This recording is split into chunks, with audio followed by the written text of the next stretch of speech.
დილამშვიდობისა მოგესალმებით ძვირფასი მაყურებლებო, მშვიდობიან ზიან ბედნიერ დილას გისურვებთ. დღეს არის ხუთშაბათი 4 დეკემბერი და დილის წალღის შემოქმედებითი ჯგუფი იწყებს მუშაობას თქვენთვის სტუდიაში.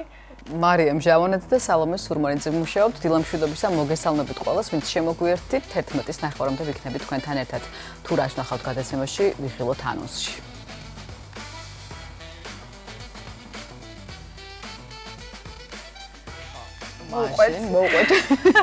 მოუყვეთ საიქნება ანონსში, ესე იგი დილიდან გავიგებთ, როგორი ამინდი გველდება, დილიდან ძალიან ცივ და 6 გრადუსი იყო, სულ რაღაც. თუმცა საინტერესო სტუმრები გველოდებიან, სხვათა შორის ალერგოლოგი, იმუნოლოგი გეყოლება. ძალიან საინტერესო თემაა ეს, სხვათა შორის. მეორე ბლოკში და ბევრისთვის საინტერესოა ნამდვილად მწერის ნაკბენი. შეგვიძლია ვნახოთ ამ. დღეს 4 დეკემბრის დილის ტალღის ეთერიდან გაიგებთ რა ხდება ფინანსურ სამყაროში. გაგაცნობთ აქციების ფასებსა და კრიპტოვალუტების გაცვლით კურსს. რუბრიკაში მოძრაობის დროა ამჯერად კალორიულ დეფიციტსა და ვარჯიშზე ვისაუბრებთ. გაგიზიარებთ ეფექტურ სავარჯიშოებს, სწორ ტექნიკას და გავიგებთ როგორ მივაღწიოთ შედეგს უსაფრთხოდ და სწორად. გაგიზიარებთ ზეთისხილისა და ფეტას სალათის რეცეპტს რუბრიკაში შენი კერძი. 600 წლის წინ დაკარგული დასახლება მეცნიერებმა ტბაში აღმოაჩინეს. კვლევების თანახმად ჩერნობილის სოკოებს უჩვეულო უნარი განუვითარდათ. დეტალები ვებ-სიახლეებში. გადაცემის მეორე ნაწილში დილის ტალღის სინოპტიკოს კობა ფატენაძისგან გავიგებთ როგორი იქნება 4 დეკემბრის ამინდის უტყუარი პროგნოზი. სტუდიაში ვითარდება მწერის ნაკმენზე ალერგიული რეაქცია. რა უნდა ვიცოდეთ პირველადი დახმარების შესახებ და როგორ დავიცვათ თავი გართულებებისგან. არ გამოგრჩეთ დილის რადიო ტალღებითა და საინტერესო სტუმრებით. არ გამოტოვოთ ჩვენი რეპორტაჟი ლაზური ფელუკის უკანასკნელ ოსტატზე, მირიან ნუმანიშვილზე, რომელსაც იუნესკოს მიერ აღიარებული ცოცხალი საუნჯის სტატუსი მიენიჭა. გადაცემის მესამე ნაწილში სოთქსელით ნაპოვნი ნათესავები და 150 წლის შემდეგ აღდგენილი ურთიერთობა. ჩვენს რეპორტაჟში მოისმენთ გურჯი კაცის ისტორიას, რომელსაც გურჯებით დასახლებულ ქალაქ ინეგოლში ყველა იცნობს. სტუდიაში კი ჩვენებურების მასწავლებელთან მერი დიასამიძესთან ერთად დავბრუნდებით, რომელიც თურქეთში ქართული ენის საკვირაო კურსების პედაგოგი გახდა. ვისაუბრებთ მის გამოცდილებაზე, საქმიანობის მნიშვნელობასა და იქ მცხოვრები ჩვენებურების ყოველდღიურობაზე.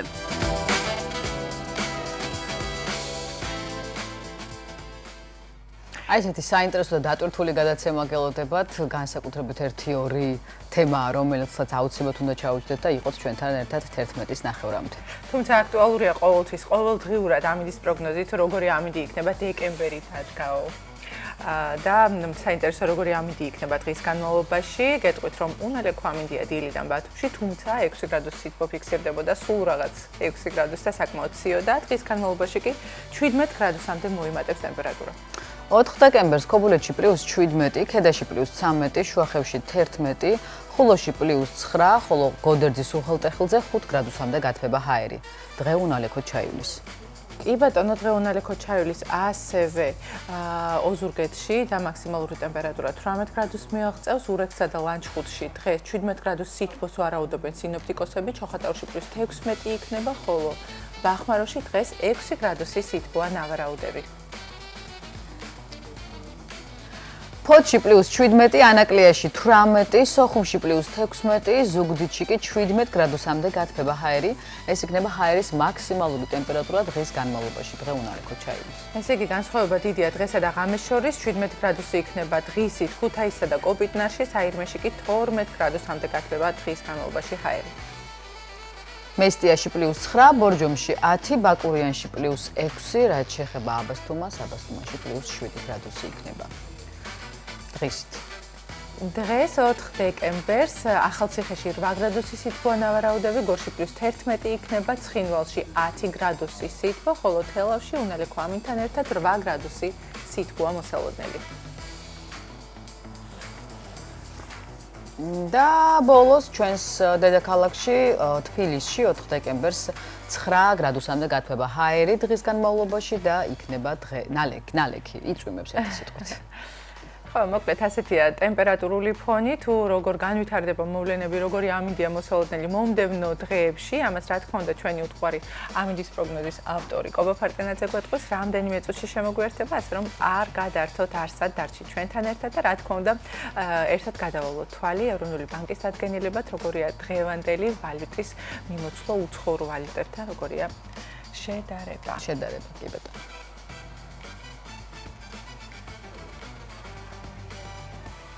ეროვნული ბანკის დადგენილებით ვალუტის ოფიციალური კურსი 4 დეკემბრისთვის ასეთია. დაიკლო დოლარის ფასმა 1 ამერიკული დოლარი 2 ლარი და 70 თეთრი ღირს.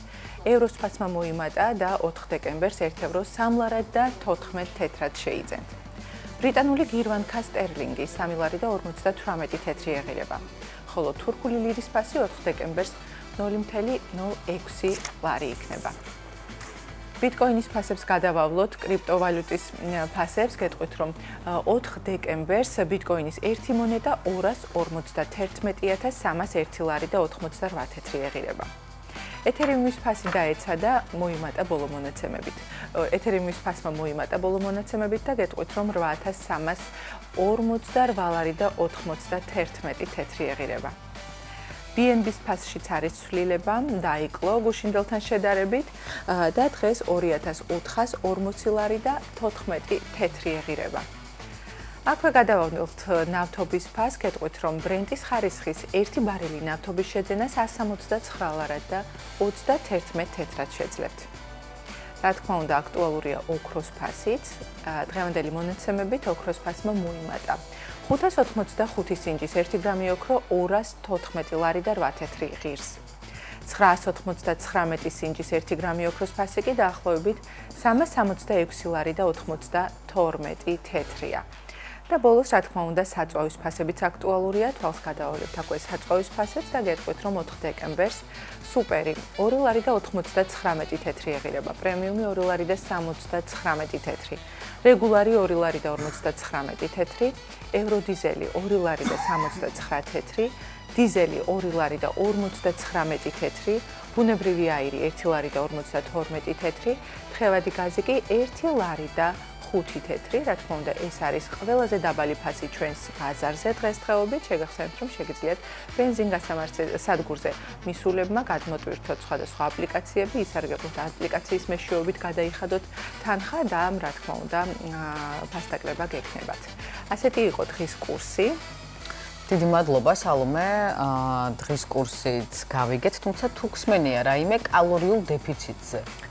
ყოველდღიურად ვცდილობ რომ მქონდეს კალორიული დეფიციტი, ხანდახან ვახერხებ, ხანდახან ვერ, თუმცა თუ გვაქვს კალორიული დეფიციტი, შეგვიძლია წონათ შევინარჩუნოთ და ოდნავ კლებაც კი მოვახერხოთ. ხო და თუ როგორ ხდება ეს ყველაფერი ვარჯიშთან და კვებასთან ერთად, სწორედ აი ამ დეტალებში ერკვეოდა ლილიანა საითაძე. დღეს ხუთშაბათია, რაც იმას ნიშნავს, რომ უნდა ვნახოთ არაჩვეულებრივი რუბრიკა მოძრაობის დროა.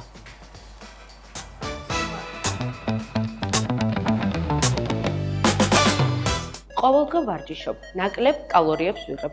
თუმცა სასწორზე ციფრები მაინც არ იცვლება. რატომ? რატომ არ მიდის წონა? ამ თემებზე უფრო ვცვლად ვისაუბრებ ფიტნეს ინსტრუქტორ გიორგი საფარიძესთან ერთად. პირველ რიგში, თუ ყოველდღე ვარჯიშობთ, ზედმეტ ფიზიკურ დატვირთვას ვიღებთ, შეიძლება ამან ორგანიზმი პირიქით დასტრესოს და შედეგი არ მოგწეს. ეს არის ერთი პრობლემა. ყოველდღე ვარჯიში არ არის საჭირო. ვარჯიში არის საჭირო კვირაში 3-4 დღე. კარგი, კვირაში 3 დღე ვარჯიშობ. ხო. კალორიულ დეფიციტში ვარ. თუმცა სასწორზე ვდგები, თვეების შემდეგ და წონა არ იცვლება. გაიყინა ჩემი წონა. ამ დროს უკვე მაქვს შფოთვები, რომ რაღაცას არასწორად ვაკეთებ. სინამდვილეში ყველაფერს სწორად ვაკეთებ. რას ნიშნავს ეს? პირველ რიგში დავიწყოთ იქიდან, რომ სასწორს არ უნდა მივაქციოთ ყურადღება. სასწორი არ განსაზღვრავს ჩვენს ფორმაში ყოფნას ან არ ყოფნას. სასწორი განსაზღვრავს მხოლოდ წონას. თუ ჩვენ კარგად ვარჯიშობთ, აი ფიზიკურად კარგ დატვირთვას ვიღებთ, კუნთის მასა გვეზრდება, მაგრამ სასწორზე წონა იმ ტემპით არ მოდის, რა ტემპითაც ჩვენ რეალურად პროგრესიულად და ვიზუალურად ხედავთ, აქ ძალიან მარტივად არის საქმე. კუნთის მასა მოცულობით შედარებით არის პატარა, თუმცა წონაში არის მძიმე. ცხიმის მასა მოცულობით არის დიდი, მაგრამ შედარებით არის მსუბუქი კუნთის მასასთან შედარებით. შესაბამისად, ჩვენ შეიძლება რეალურად სხვაობა გვაქვს აი საგრძნობი, ტანსაცმელიც უკვე სხვა ზომის საგეტევა, კარგადაც გრძნობ თავს, მაგრამ სასწორზე ცვლილება არის მხოლოდ 2-3 კილო. მეტი არ არის სასწორზე ცვლილება. ეს იმას არ ნიშნავს, რომ ჩვენ შედეგზე ვერ გავდივართ, ან რაღაცას სწორად ვერ ვაკეთებთ. უნდა გავავიჟნოთ, გვინდა ჩვენ რეალურად ვიყოთ კარგ ფორმაში და სასწორზე ეწეროს 70, რა პრობლემა არის? თავარი პრინციპი ეგ არის. თავარია მოგწონს თუ არა ჩვენი სხეული, როგორ უნდა გამოიყურებოდეს სხეული, რომ იყოს ჩვენთვის იდეალურ ფორმაში. ვარჯიშს როცა იწყებთ ნებისმიერი ადამიანი, სწორკებას როცა იწყებს ნებისმიერი ადამიანი, პირველ რიგში ჩემი რჩევა არის ყველასთვის, თქვენს თავს დაუსახეთ სწორი მიზანი. რო ადგე და თქვა, რომ აი 10 კილოს დაკლება მინდა 5 დღეში. გამორიცხული არის. ვერ დაიკლებ ვერანაირად. 10 კილოს 5 დღეში. რა უნდა მოხდეს და შეიძლება რომ 10 ამას ვერ გააკეთებს 3 კილო დაიკლო 5 დღეში, რაც არაჯანსაღია. რა თქმა უნდა, ეგ არაჯანსაღია. სწორის კლებას რაც შეეხება, კიდე როგორი ადამიანები იკლებენ წონას, როგორი ადამიანებს აქვთ ეს პრობლემა, ძირითადად მე ვისთან შეხება მქონია. აი თვითონ არის 70 კილო, ფრანგული წონა ბჭყალებში არის მის სიმაღლე -10 კილო და უნდა რომ დაიჯდეს 50 კილოზე. მაგრამ ნუ გამორიცხულია რა, სუსტი არის. მაღალი არის და სუსტი არის. 50 კილოზე ის ვერ ჩამოვა. ან თუ ჩამოვა, არ ჩამოვა ჯანსაღად. ჯანმრთელობის ფასად. სად ახლა 100 კილოიანი ადამიანი, 120 კილოიანი ადამიანი რო დაიკლებს 10 კილოს და სად 60 კილო დაიკლებს 10 კილოს. 60 კილოიანი ადამიანის 10 კილოს დაკლება იგივე სირთული არის, რას 120 კილოიანი ადამიანისათვის 40 კილოს დაკლება. იმიტომ რომ აქ წონა ცოტა არის, რესურსი ცოტა არის, რომ დაიხარჯოს. იქ დიდი არის რესურსი. და მარტივად იხარჯება. კი, მარტივად იხარჯება. თან თქვენ წარმოიდგინეთ ახლა 120 კილო და ძიმე წონა მარტო ეს კი არ არის ცხიმი. იქ წყალი არის, დარჩენილი მასალები, დარჩენილი ნიუტრიენტები არის, კუჭში დარჩენილი, ნაწლავები არის გაჭედილი. აქ ცირკულაცია მოხდება, ნაწლავები გაიწმინდება, წყალი ზედმეტი გავა, როგორც ოფლის სახით, ასევე ვარჯიშზე ცხიმი დაიწვება. ხო, ის ადამიანი ძალიან მარტივად დაიკლებს წონაში. იმას შეიძლება პირველად 20 კილოს დაიკლოს. მაგრამ ეს 20 კილოს დაკლება იმას არ ნიშნავს, რომ ყველა დაიკლოს მაგ 20 კილოს. შეიძლება წყლის ხარჯზე დაიკლოს. წყლის ხარჯზე იკლებს მინიმუმ 10 კილოს. 60 კილოიანი ადამიანი მაგ 20 კილოს ვერ დაიკლებს. ანუ რო შევაჯამოთ ყველაფერი, იმ შემთხვევაში თუ თქვენ არის კალორიულ დეფიციტში, იცავს დისციპლინას, მაგრამ სასწორზე ციფრები არ იცვლება, ან დაიკლო სიტყვაზე 3 კილო მხოლოდ და მას სურდა რომ 10 კილო დაეკლო, ეს ყველაფერი შეიძლება გამოწვეული იყოს კუნთის მასის ხარჯზე. ერთ-ერთი მიზეზი, რაც შეგვიძლია ვთქვათ, არის კუნთის მასის ხარჯზე. ამ შემთხვევაში მოდი მარტო სასწორს არ ვედოთ, ავიღოთ საზომით. შეგვიძლია რომ კუნთის მოცულობა, ბატონო, საჯდომი, ფეხი, წელი, მხარი, რამხელარი მოცულობაში. გეუბნები ძალიან მარტივად შეიძლება ამის დაყოფა. უბრალოდ ჩვენი ფსიქოლოგია არის აქ საჭირო, რომ იმუშაოს სწორად, ჩვენმა ფსიქოლოგიამ. შეხედეთ სარკეში, თქვენი თავი მოგწონთ. საკმარისია ეს თქვენთვის, რა მნიშვნელობა აქვს სასწორზე დაციფრების წერია. თუ სასწორზე იყურებით და გაინტერესებთ დაციფრების წერია, მაშინ თქვენ თავს ნუყურებთ სარკეში. ბევრს კალორიული დეფიციტი ეშლება შიმშილში. შიმშილი სულ სხვა რაღაცა არის. კალორიული დეფიციტი ნიშნავს იმას, რომ ჩვენ თუ დღეში გვჭირდება პირობითად თქვათ x 3000 კალორია, კალორიული დეფიციტი არის ამას მინუს მისი 15-ან 20%. ეს არის ჯანსაღი. 20% არის 600 კალორია, აი 2400 კალორიას თუ ვიღებთ დღეში, ვიკლებთ ჯანსაღად ცხიმის მასას. ცხიმს ვიკლებთ და არა ვაყოლებთ იმას კუნთსა ნაჭრს და რაღაცას.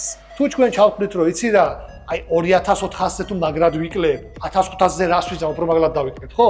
და თუ 1500 კალორიას მივიღებთ, ვერა ბატონო, მაგრად ვერ დაიკლებთ, პირიქით დაიწყებს ორგანიზმის შიმშილს, რაც იმას ნიშნავს, რომ ჩართავს გადარჩენის ინსტინქტს, დახარჯავს ზედმეტ კუნთს, რაც არის მისთვის პარაზიტი და მას არ ჭირდება.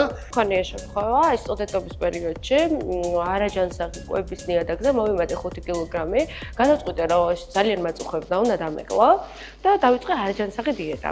რას მოიცავდა არაჯანსაღი დიეტა? სიტყვაზე მთელი დღის განმავლობაში ჭამდი ქათმის ფილეს და წიწიბურას.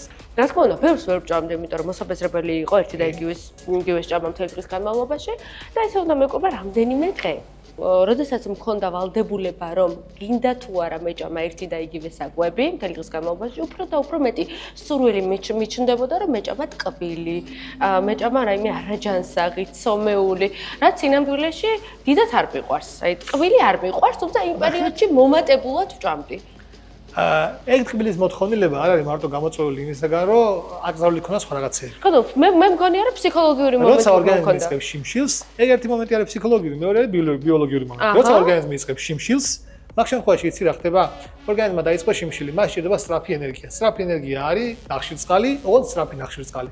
ჩვენ შემთხვევაში twins დამახსოვრებულია ის, რომ სწრაფი ნახშირწყალი არის შოკოლადის და იმან ისის, რომ გაუჩნდა კალორიული დეფიციტი და ეგრევე მოთხოვნებას კი ჩანს, რომ მიიღო რამე ტკბილი და სწრაფი.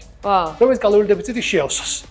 როცა შიმშილობ, როცა ჯანსაღადი კვებები, ხო? მაგ ჯანსაღების დროს ორგანიზმი ეწოდება საკმარისი ენერგია, საკმარისი რაოდენობით ის ტკბილის, ის ნატურალური ცხიმის, ის ნატურალური თუნდაც შაქრებიც და არ უჩნდება საჭიროება, რომ ეს არაჯანსაღი პროდუქცია მიიღოს. არაჯანსაღი დიეტიდან ჩამოხლა დაიწყებს ნორმალურ კვებას, თუ დაკვირვები ხარ, ყველა ადამიანი იმატებს იმაზე ბევრად მეც, ვიდრე ადრე იყო. ორმაგს. ზუსტად ეგ პრინციპია. ზუსტად ეგ პრინციპია, რატო ხდება, იცი ეგ ერთი კვირა თუ ერთი თვე რამდენი ხანი საშიმშილე, ამის შემდეგ რომ ჭამას იწყებ, ის სანამ გადმოერთვება იმ რეჟიმზე, რომ მას აქვს ბევრი საჭმელი და აღარ ჭირდება ამდენი ცხიმის განაწყობა, მისთვის ეს საჭმელი არის იმ მომენტში გამართლება. რომ აი კრიტიკულ მდგომარეობაში იყო, ცოტ-ცოტა რაღაცები ქონდა და უცებ ბევრი რაღაცა მიიღო. ის ხო ვერ ხდება რომ შენ ამის გაგრძელებას აპირებ. ის ხდება რომ აი ერთი თვე აშიმშილა და ეხლა ბევრი საჭმელი მიიღო. ეგრევე მეაქვს ცხიმში. გვინდა შედეგზე გასვლა? პირველ რიგში მჭირდება დისციპლინა, სწორი მიზანი, მაგ ორის გარეშე არაფერი არ იქნება. დისციპლინა, სწორი მიზანი გვაქვს.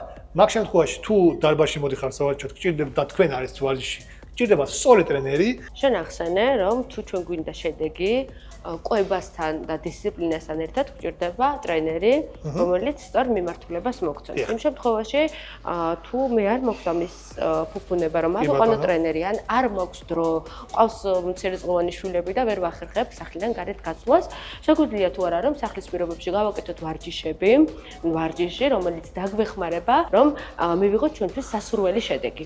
რა თქმა უნდა, შეგვიძლია. ვაკეთებ კარდიო ეფექტურ სეტს. ეს ვარჯიში ჩვენ დაგვეხმარება ენერგიის დახარჯვაში. ენერგიის დახარჯვა ჩვენ შემთხვევაში გამოიწვევს ცხიმის სვას. რაც გვაძლევს უკვე შედეგს, როგორც ვიზუალურს, ასევე ფსიქოლოგიურ სიმყარეს, რომ ჩვენ ვარჯიშობთ აქტიურად. ზედმეტ წყალს, ცირკულაცია ხდება უკეთესი და ორგანიზმს უჩნდება იმის ვალდებულება, რომ ზედმეტი ცხიმი რაც აქვს დასაწყობებული, გამოიყენოს ენერგიის დასახარჯად. მარტივი ვარჯიში არის, ყველა შეუძლია გააკეთოს სახლის პირობებში. სახლის პირობებში ვარჯიშების შესრულებლად დაგჭირდება მინიმალისტური ინვენტარი. ამ შემთხვევაში ჩვენ დარბაზში გამოვიყენებთ პლატფორმას და მატს.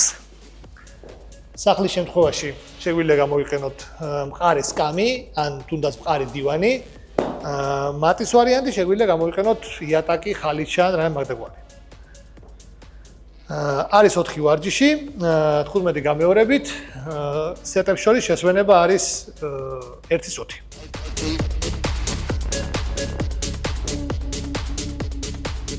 ფეხი უნდა ავიდეს გამართული, მაღლა. ჩამოვდივართ, შევცვალეთ ფეხი, მეორე ფეხი გამართული, მაღლა.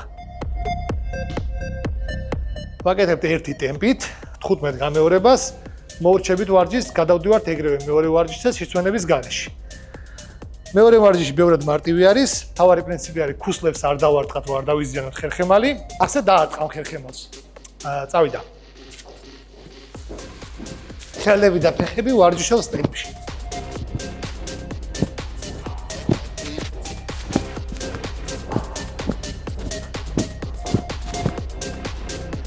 გადავდივართ მესამე ვარჯიშზე, მუსკლის პრესი. სახლის პირობებში შეგვიძლია გამოვიყენოთ იატაკი.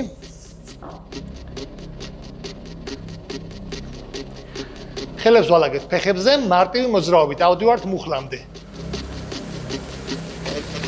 სორდებით ბოლომდე.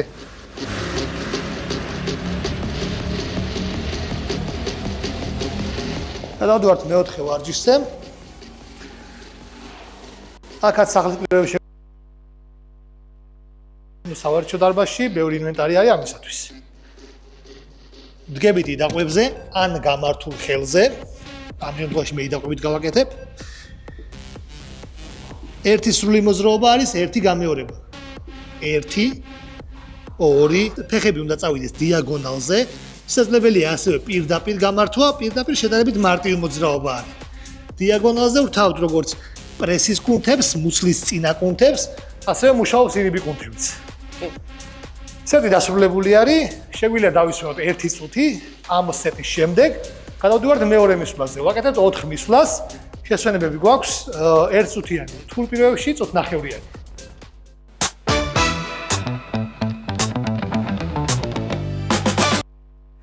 ძალიან მნიშვნელოვანი და საჭირო რჩევები გაგვიზიარა ტრენერმა და ლილიანაც რა თქმა უნდა ამას აკეთებს, ითვალისწინებს და ჩვენ შეუერთდებით თუ არ დაგიწყიათ ჯერ ვარჯიში, სწორედ ის დროა რომ ახლა დაიწყოთ და კალორიის დეფიციტი გააკეთოთ. კი ბატონო, დიდი მადლობა ლილიანა, ჩვენ კი ვაგრძელებთ გადაცემას და ახლა ეთერში ვებსიახლეების დროა, რომელსაც წარმოგიდგენთ დიდი სიამოვნებით.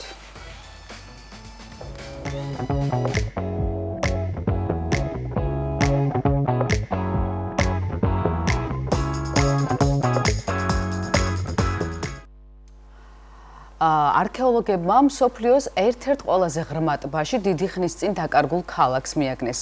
მათ მიაჩნიათ, რომ ისიკულის ტბა შუა საუკუნეების სავაჭრო ქალაქს მალავს, რომელიც მე-15 საუკუნეში მომხდარი მიწისძვრის შემდეგ დაკარგულად მიიჩნეოდა. ტბაში 4 მეტრის სიღრმეზე გუნდმა აგურით ნაგები შენობები, მარცვლეულის საფქვავი ქვა, მუსლიმური სასაფლაო და კერამიკის უამრავი არტეფაქტი აღმოაჩინა. ტბა თანამედროვე ყირგიზეთის ტერიტორიაზე მდებარეობს.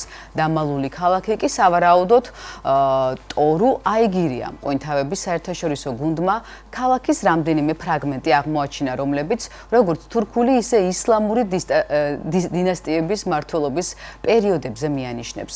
ეს დიდი სავაჭრო დასახლება აბრეშუმის გზის ერთ-ერთ მნიშვნელოვან მონაკვეთზე მდებარეობდა, აღნიშნა ყირგიზეთის ეროვნული მეცნიერებათა აკადემიის მკვლევარმა და წყალქვეშა ექსპედიციის ხელმძღვანელმა ვალერი კოლჩენკომ. ექსპერტების თქმით, ქალაქის არქიტექტურა მიუთითებს, რომ იქ ოდესღაც მნიშვნელოვანი საზოგადოებრივი ობიექტები, მათ შორის მეჩეთი, აბანო და პატარა ისლამური უნივერსიტეტიც კი იყო.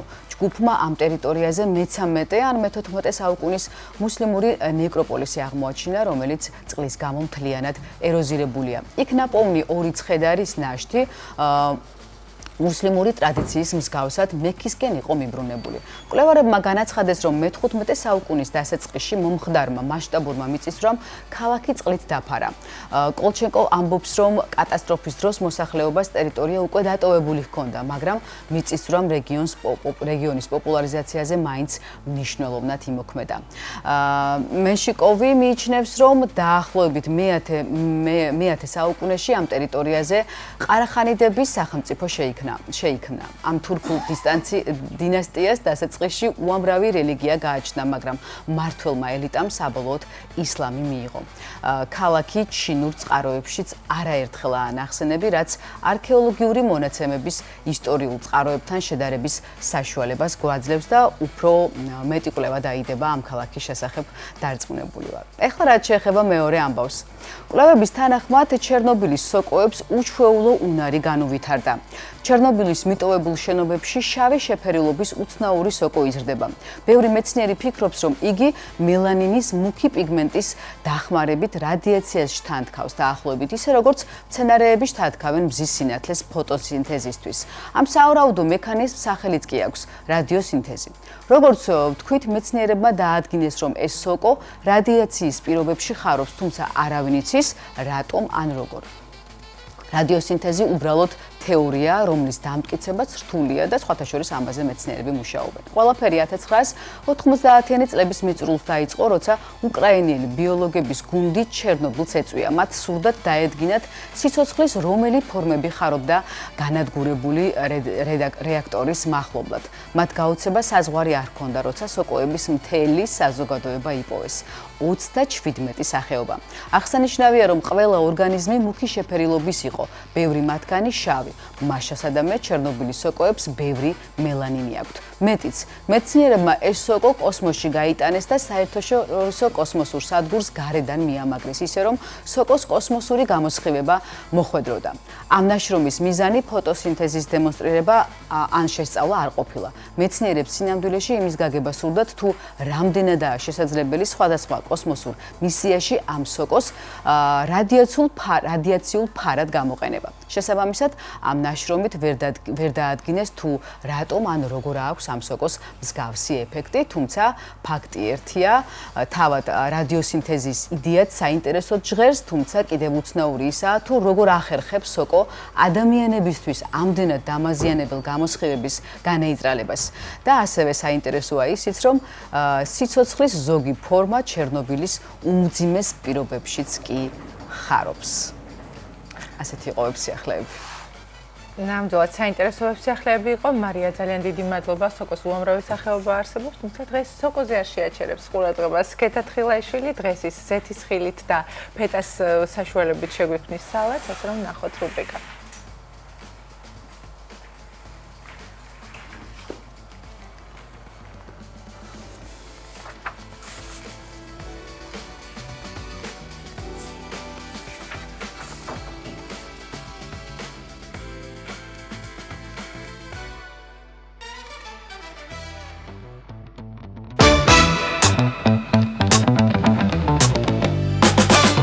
დილამშვიდობის როგორ ხარ? დღეს გიმზადებ ზეთის ხილის და ფეტას სალატს. დღევანდელი რეცეპტისთვის დაგჭირდება გამომშრალი პომიდორი ზეთში, ასევე დაგჭირდება მწვანე და შავი ზეთის ხილი, ლიმონი, იტალიური სუნელების მიქსი, ზეითუნის ზეთი, მარილი, შავი პილპილი და რა თქმა უნდა ფეტას ყველი, ბერძნული წარმოშობის ყველია და ნუ მოკლედ ავიღოთ ჩვენი ზეთის ხილი, გადმოვიტანოთ დაფაზე. და დავჭირათ ესე.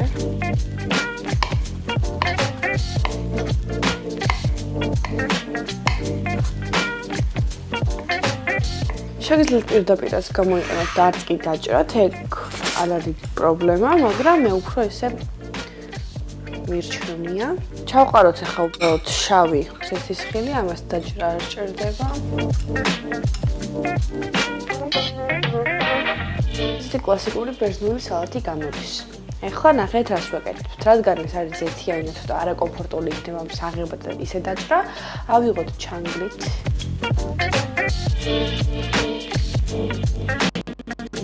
გავჭრათ შუაში და ჩანგლით გადავიტანოთ სალატში. გამოვიყენოთ დაახლოებით 4-5 ცალი, საკმარისი იქნება.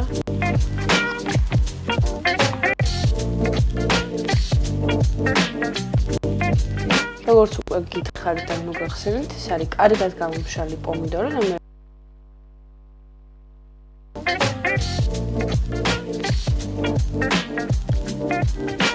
გამომშრალი პომიდორი გადავიტანეთ ჯამში, შეგვიძლია ახლა დავჭრათ ფეტას ყველი. ავიღოთ, გადმოვიღოთ. დავჭრათ ჯერ ხაზებად. ცოტა სათუთად უნდა მოვეკროთ, იმიტომ რომ ძალიან რბილია და მარტივად იშლება. ესე. და შემდეგ კუბებად.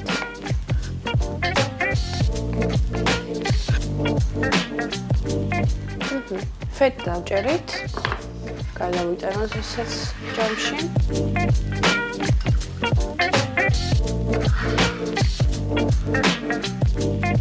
მოვახეხოთ ლიმონის ცედრა.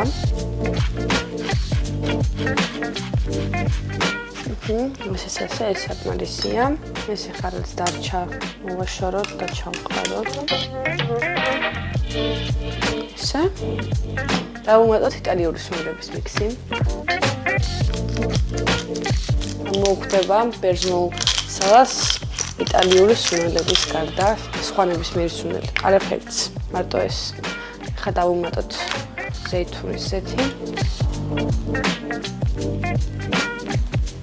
ცოტა მარილი.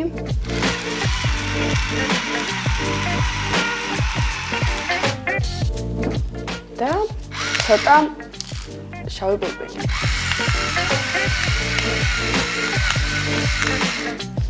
აი ეს. კარგად ავურიოთ.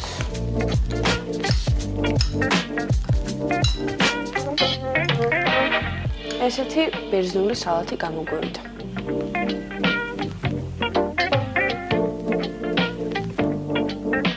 დღეისთვის მე ამით დაგემშვიდობებით, აუცილებლად გაიმეორეთ სახლში ეს რეცეპტი, იმიტომ რომ დამერწმუნებით რომ მართლა მარტივად მომზადდა, თან აუცილებლად ღირს ერთ ცდად და ერთ გასინჯვათ, იმიტომ რომ შეიძლება მართლა ძალიან მოგეწონოთ. მე კი ამით მომდენო რუბრიკამდე დაგემშვიდობებით, კეთილი სრულებით, ნახვამდის.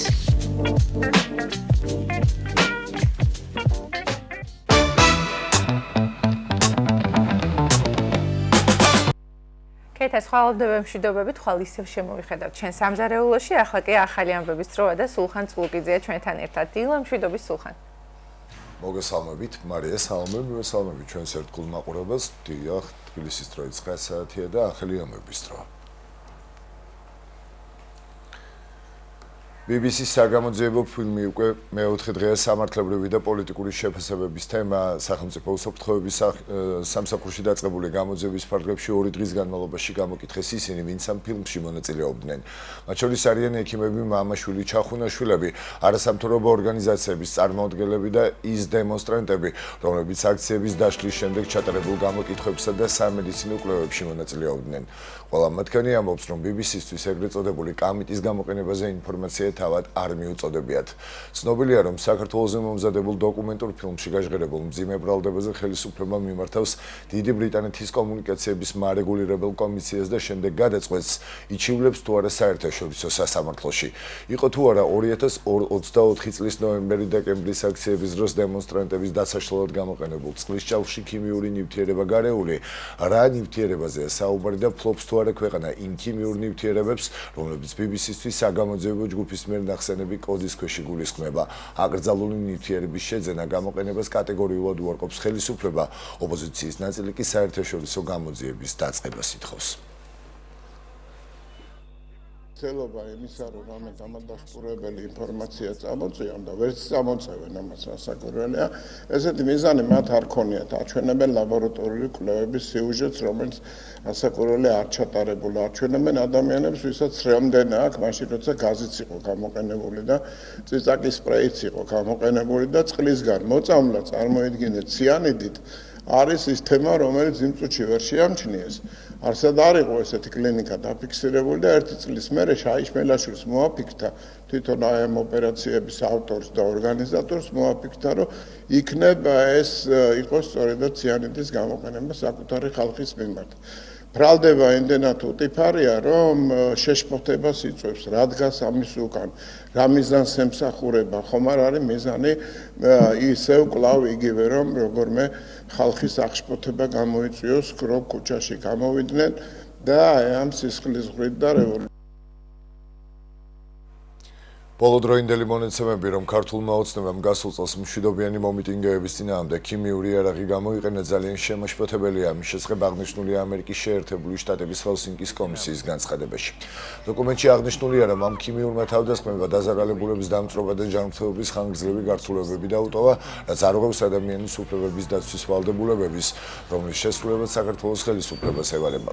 კონგრესმენები ამერიკის შეერთებული შტატების მთავრობას მოუწოდებენ გადაამოწმონ ცნობები და პასუხისმგებელ პირებს სანქციები დაუწესონ.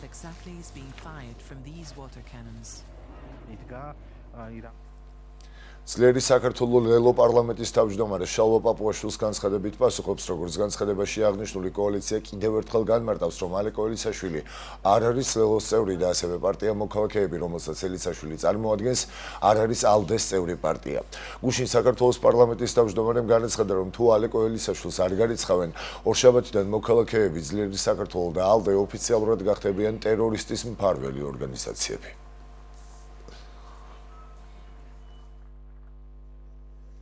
ადამიანი, რომელსაც აღიარა ტერორისტული აქტის ჩადენა.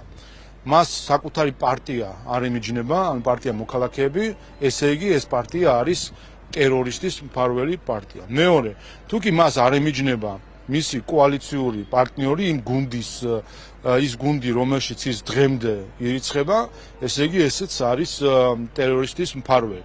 და თუ კი მას არ ემიჯნება ის პოლიტიკური გაერთიანება, რომლის წევრიც არის ეს პარტია და გაერთიანება კოალიცია, ესე იგი ისინი არიან ტერორიზმის მფარველები. მე პირადად აი დღეს არის ოთხშაბათი, ხომ? დაველოდებით ხუთშაბათი, პარასკევი, ეს კვირა კიდე მე მგონი დრო აქვს. ორშაბათამდე არ იქნება გამიჯვნა, გარიცხვა. ორშაბათიდან როგორც მოქალაქეები, ისე ძლიერი საქართველოს გაერთიანება, ისე ალდე ჩემს რიტორიკაში მოხსენებული იქნებიან როგორც ტერორისტის მფარველები.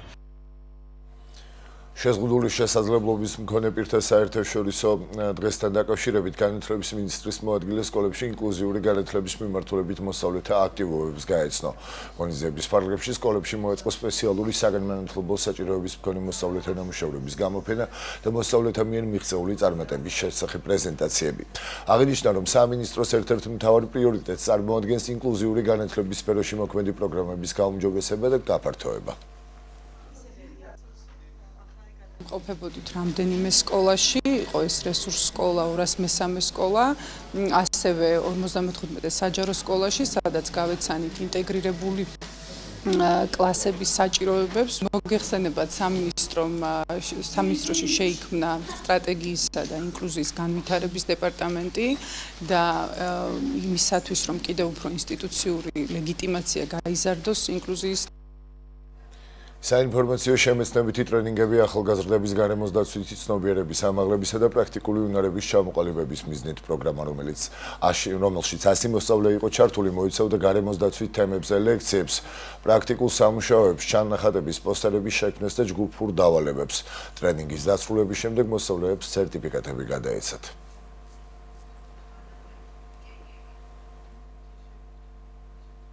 ცნობიერების ამაღლების კამპანია ნარჩენების მართვასთან და საყოფაცხოვრებო პლასტიკის აკრძალვასთან დაკავშირებით.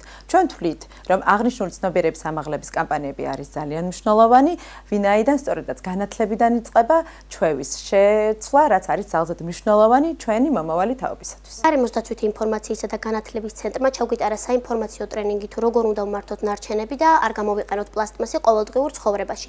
ეს იყო ჩვენთვის мотиваცია, რომ გავუზიაროთ ერთმანეთს ამ საკითხზე მიღებული ცოდნა და შევამციროთ ყოველდღიურობაში პლასტმასის მოხმარება. ხელვაჩაურის მუნიციპალიტეტის სოფელი მარადიდის რამდენიმე ისტორიული უბანი მომავალ წელს ნიკო ბერძენიშვილის ინსტიტუტის მკვლევარების კვლევის საგანი იქნება. პირველ რიგში შესწავლისას ისტორიკოსებმა და არქეოლოგებმა ტერიტორიაზე, რომელიც ადრე დასახლებული პუნქტი იყო, რამდენიმე არტეფაქტი აღმოაჩინეს.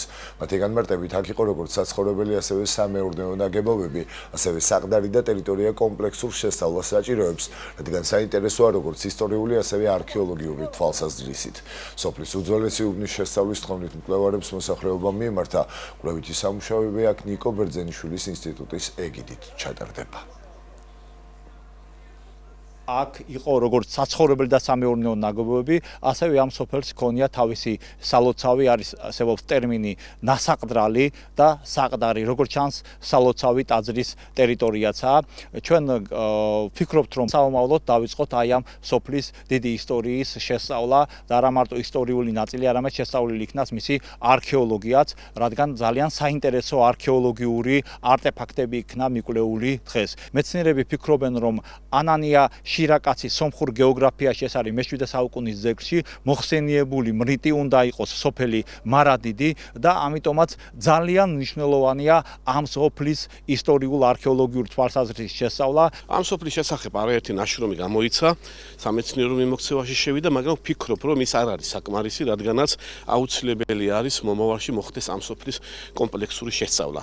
ჩვენ სოფლის თავში დავათვალიერეთ ტერასული დასახლება და რამდენიმე საცხოვრებელი ადგილი და მინდა აღვნიშნო აქვე, რომ ჩვენ არა ვართ განებივრებული შუა საუკუნეების საცხოვრისების შესწავლით და ამიტომაც არის პრიორიტეტი და მიმაჩნია, რომ მომავალში აუცილებლად უნდა მოხდეს ამ ტერიტორიის შესწავლა, ასევე აქვე ადგილობრივი მოსახლეობა ეძახის ნასაყდრალს ტერიტორია, სადაც უნდა იყოს ეკლესია. დავათვალიერეთ მარადიდის უბნები, ბრევეთი და ფანჩვეთი, ნასახლარები, კარალიძეების, კალანდაძეების, დიდმანიძეების და დიასამიძეების. ძალიან ძველი ნასახლარებია, ძალიან საინტერესო და აგებული, გათლილი ქვებით. საინტერესოა იმ ხალხები იქ სად ნახეს. ხელიდან ატანა შეუძლებელია, ალბათ იქ გამოტანეს და ისე ააშენეს. მარადიდი ეს სოფელია, სადაც 1886 წელს გაიხსნა პირველი ქართული სკოლა აჭარაში. ბათუმის შავი ზღვის მუსიკისა და ხელოვნების საერთაშორისო ფესტივალის ფარგლებში მეორე საკონცერტო საღამო გაიმართა. საღამოს მთავარი გმირი იაპონელი პიანისტი უსუი ტოშიკი იყო, საერთაშორისო აღიარების მქონე არტისტი. პიანისტმა მოცარტის, შუბერტის, ბეთჰოვენის, ასევე იაპონელი კომპოზიტორების ნაწარმოებები შეასრულა. საღამო კი ქართველი კომპოზიტორის ვაჟა აზარაშვილის კომპოზიციებით დააგვირგვინა. ბათუმის შავი ზღვის მუსიკისა და ხელოვნების საერთაშორისო ფესტივალის შემოქმედებითი ღონისძიებები 6 დეკემბრამდე გაგრძელდება. ფესტივალი ელისო ბოლქვაძის საქველმოქმედო ფონდ ლირას ორგანიზებით საქართველოს პრეზიდენტისა და იუნესკოს პატრონაჟით ტარდება.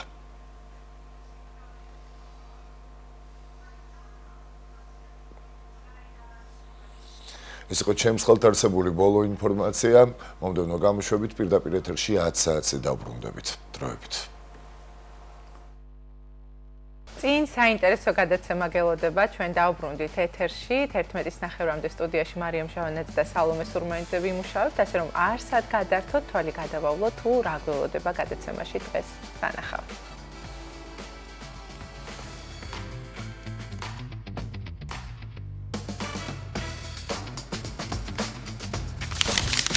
დილის ტალღის სინოპტიკოს კობა ფარტენაძისგან გავიგებთ, როგორი იქნება 4 დეკემბრის ამინდის უტყუარი პროგნოზი.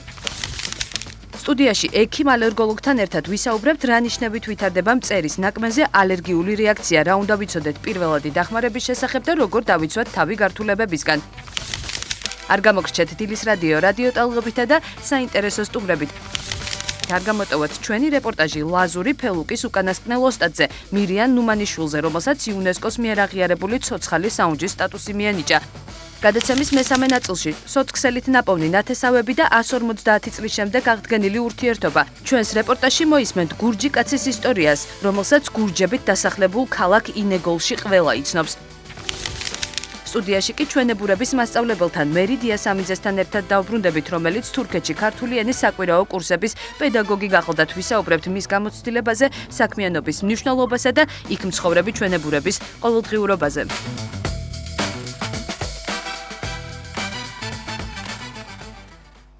ესეც ასე, წინ მართლაც საინტერესო გადაცემა გველოდება. მოკლედ, ძილიდან საუბრობთ, რომ აცივდა დეკემბერი დადგა უკვე ზამთრის პირველი თვეა და დილით 6 სტუდიაში მაინც და მაინც არ იგრძნო, რომ აცივდა, მაგრამ ყოველთვის ასეა, ჩემი დაკვირვებით, დეკემბერი ყოველთვის ფილია და ვფიქრობ, რომ არც ეს დეკემბერი იქნება გამონაკლისი. ჩემი ჩაცმულობა ვიგულისხმობ. რა თქმა უნდა, მივხვდი.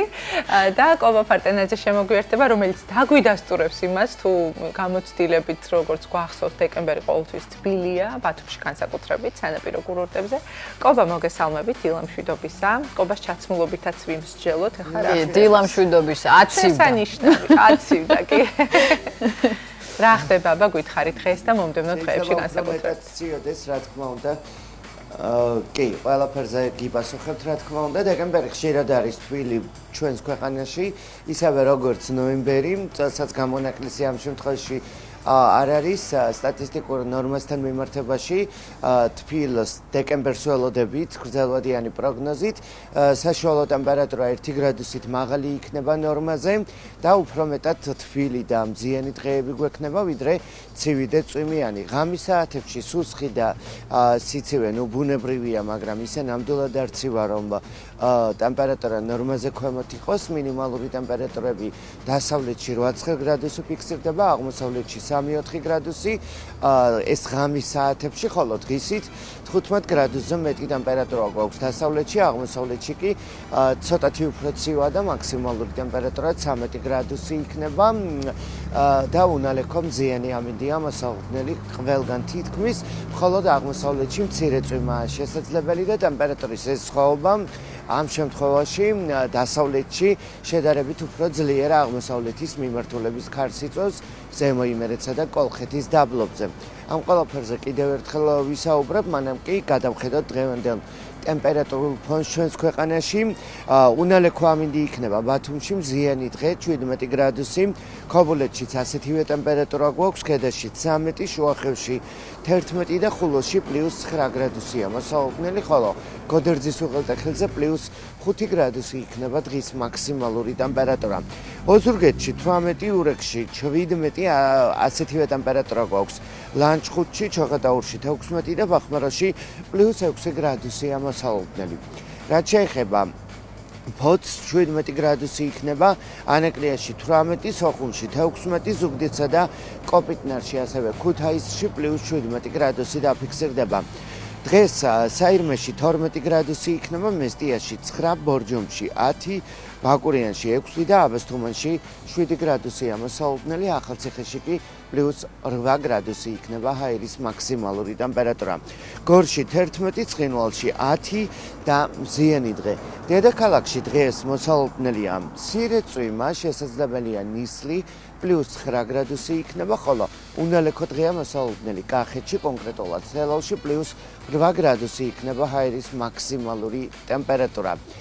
რაც შეეხება უახლოეს დღეებს, საქართველოში შენარჩუნდება მზიანი ამინდი, დასავლეთში გაცილებით უფრო მაღალი ტემპერატურა ვიდრე აღმოსავლეთში, მაგრამ საერთო ჯამში მაინც თბილი დღეები გველოდება, +20 გრადუსამდე მოიმატებს ტემპერატურა დასავლეთის დაბლობზე და სანაპირო კურორტებზე, აღმოსავლეთის ბარში კი 13-15 გრადუსამდე. ამოვიდა დღეს დილის საათებში უკვე მზე ჩვენს ქალაქში, ტემპერატურა ამ მომენტისთვის ბათუმში 10 გრადუსია და დღის განმავლობაში 17 გრადუსამდე დაგვითბება. ხვალ კი უკვე 18, ზეგ კი 20 გრადუსი ამოსაუბრებელი და პერიოდულად იქროლებს აღმოსავლეთის მიმართულების ქარი, ასე რომ გაავდრებას არ ველოდებით, წინ მშვენიერი მზიანი და კარგი ამინდები გველოდება. აი, აქეთ თუ გამოვიწევი, უკვე შეამჩნევთ, რომ მზე არის ჩვენს ქალაქში და ტემპერატურაც ბუნებრივია მოიმატებს 17 გრადუსამდე დღისით, ასე რომ ბედნიერ დღეს გისურვებთ და არ გაგვიავდრდება, რაც თავარია. ძალიან დიდი მადლობა, კობა, გიხდებოდა მზისხივები და შეგიძლია უკვე ჩართვის შემდეგ მიეფიცხო თამამად. მადლობა ძვირფასი. კი ბატონო. ამოწურავი ინფორმაციის გაზიარებისთვის. თბილი დეკემბერი და მიხარია რომ გაგრძელდება ასეთი თბილი დღეები. დეკემბერში კოღოები არიან? კოღოებიც და ყველანაირი მწერი არსად არ მიდის, მე მგონი თბილი ქვეყანა ვართ, მაინც დეკემბერშიც სიტყვა და რა თქმა უნდა კოღოებზე და მწერებზე ვაგრძელებთ საუბარს ბოლო პერიოდში. განსაკუთრებით იმატა სხვადასხვა ტიპის ალერგიამ. მწერის ნაკბენზე განვითარებული ალერგიული რეაქცია მიეკუთვნება ალერგიულ რეაქციათა ტიპს, რომლის უგულებელყოფა სიცოცხლისთვის საშიში მდგომარეობის პოტენციურ რისკს წარმოადგენს. ანაფილაქსაციური რეაქციის განვითარების გამო, რა თქმა უნდა. რა არის ალერგიული რეაქცია? რატომ ხდება ისე, რომ ერთი და იგივე ნაკბენზე ვიღაც მხოლოდ მცირედ გაღიზიანებას გრძნობს, სხვას კი შესაძლოა სუნთქვის გაძნელებაც კი დაეწყოს, როგორ უნდა ვიმოქმედოთ სწორად და რა არის პირველადი დახმარება ასეთ დროს. თემაზე ალერგოლოგ, იმუნოლოგი მეგი ხაბაზი ისაუბრებს ჩვენთან ერთად. ილამ მშვიდობისა მოგი, მეგი, ძალიან დიდი მადლობა მოგზაურობისთვის. ვახსენე რომ ბოლო პერიოდში იმატა სხვადასხვა ტიპის ალერგიებმა, თუ ვთქვათ 10 წლის წინ არც საუბრობდით და არც გრძნობდით ამგვარ შემოტევას, დღეს უკვე ერთგვარი რაღაცა გაურკვევლობა, რისი ალერგია გაქვს, ვეღარ მიხვდები, თუმცა ამ შემთხვევაში მწერის ნაკბენზე უნდა ვისაუბროთ. პირველ რიგში გითხარით, რა არის ალერგიული რეაქცია მწერის ნაკბენზე და რით განსხვავდება ჩვეულებრივი გაღიზიანებისგან? მოგესალმებით, მადლობა მოწვევისთვის. ზოგადად ალერგიული დაავადება ეს გახლავთ ჩვენი იმუნური სისტემის პათოლოგიური მდგომარეობა. ყველა ადამიანში ესე არ ხდება, ეს ხდება იმ ადამიანებში, რომლებსაც აქვთ იმუნური სისტემის ზედმეტი მგრძნობელობა გარკვეული გარეგანი ფაქტორების მიმართ. ეს შეიძლება იყოს კვებითი, მედიკამენტური და მათ შორის არის მწერის ნაკბენზე განვითარებული ალერგიული რეაქცია. მწერების მიერ დანესტვა და დაკბენა არც თუ ისე იშვიათი მოვლენაა, თუმცა მინდა დაგამშვიდოთ, რომ არც თუ ისე ხშირად ის გვეუბნება როგორც საშიშ და სიცოცხლის საშიშ მდგომარეობად. უმეტეს შემთხვევაში ის ვლინდება ადგილობრივი, ლოკალური სიწითლით, ქავილით, შეშუპებით, რაც ჩვენი იმუნური სისტემის ნორმალური დამცველობითი მექანიზმია უცხო სხეულზე, რაც ხდება ჩვენს ორგანიზმში. თუმცა იმ ადამიანებში, რომლებსაც აქვთ იმუნური სისტემის პათოლოგიური მდგომარეობა, რასაც ქვია ჰიპერგრძნობელობა, მათ უფრო ცოტა რთულად და სხვა მხრივ უვლინდებათ ეს რეაქცია. მოკლედ, თუ ნაკბენის ადგილას ჩვენ გვაქვს 5 სანტიმეტრზე ნაკლები შეშუპება, სიწითლე, ჰიპერემია, ეს შეიძლება ჩაითვალოს მსუბუქ ნორმალურ დამცველობით რეაქციას, თუმცა არსებობს საშუალო და მძიმე შემთხვევებიც, საშუალო შემთხვევა არის, ეს უკვე მძიმე შემთხვევაა, რაც კადრში. 10 სანტიმეტრზე მეტ აღემატება, როცა გამონაყარი მოიცავს მთელ სხეულს, ის ჭინჭრის ნასუსხის მსგავსი გამონაყრით მთელ სხეულის მიდამოს მოიცავს და არის მძიმე სიცოცხლისთვის საშიში მდგომარეობა, რასაც ქვია ანაფილაქსიური რეაქცია და ანაფილაქსიური შოკი, რაც შეიძლება ფატალური შედეგით დასრულდეს. მაინც ის მწერები, რომელსაც აი იწვევს ეს ყველაფერი, რომელი მწერებია ყველაზე ხშირი ალერგიული რეაქციის გამოწვევი, ყოღო, სხვადასხვა თუ რომელს უნდა მოვერიდოთ უფრო. ტკიპა ნაკლებად უფრო სიცოცხლისთვის საშიში რეაქციის გამომწვევი გახლავთ ეს ფეხსახსრიანი მწერები, როგორც არის ფუტკარი და კრაზანა. ეს ის მწერებია, რომლებიც დიახ, ძირითადად იწვევს ამ მძიმე ანაფილაქსიურ რეაქციებს. თუმცა ნებისმიერმა მწერმა, ეს იქნება ჭიანჭველა, ბუზი, ყოღო და ასე შემდეგ, იშვიათ შემთხვევაში ისინიც გვევლინება როგორც მძიმე ალერგიული რეაქციის გამომწვევ მიზეზებად, რადგან ალერგია არის არაპროგნოზირებადი დაავადება და მისი პროგნოზირებას წინასწარ ვერ განსაზღვრავთ, თუმცა არსებობს იშვიათი შემთხვევები, როდესაც ნორმაში, ანუ ყოღოს ნაკბენზე შეიძლება მივიღოთ მძიმე ალერგიული რეაქცია. თუმცა უხშირესად ეს გახლავთ კრაზანა და ფუტკარი ჩვენს რეალობაში. აი, გვიყვინა კრაზარამ, რას ვაკეთებთ? პირველი რა არის, რა უნდა გავაკეთოთ? ნუ განსაკუთრებით თუ მაგალითად ბავშვს უკმინა 5-6 წლის. ნახეთ, პირველი რასაც ვაკეთებთ, ეს არის ვაფასებთ მდგომარეობას. რამდენად არის აქ ანაფილაქსია, თუ ეს არის უბრალოდ ნაკბენის შედეგად განვითარებული ტკივილი და წვის შეგრძნება. ანაფილაქსიაზე, ანუ სიცოცხლისთვის საშიშ მდგომარეობაზე ვსაუბრობთ, როდესაც ჩვენ გვაქვს მინიმუმ 2 ორგანოთა სისტემა ჩართული ამ მდგომარეობაში და ახლა გამმარტავ რას ნიშნავს ეს. თუ ნაკბენის ადგილას ვლინდება მხოლოდ კანის მხრივი გამოვლინება, ეს გახლავთ კანის მხრივი ალერგიული რეაქცია და ეს გახლავთ ჭინჭრისცევა, ანუ ურტიკარია, ანუ ჭინჭრის ნასუსხის მსგავსი გამონაყარი. ოდნავი სიწითლე.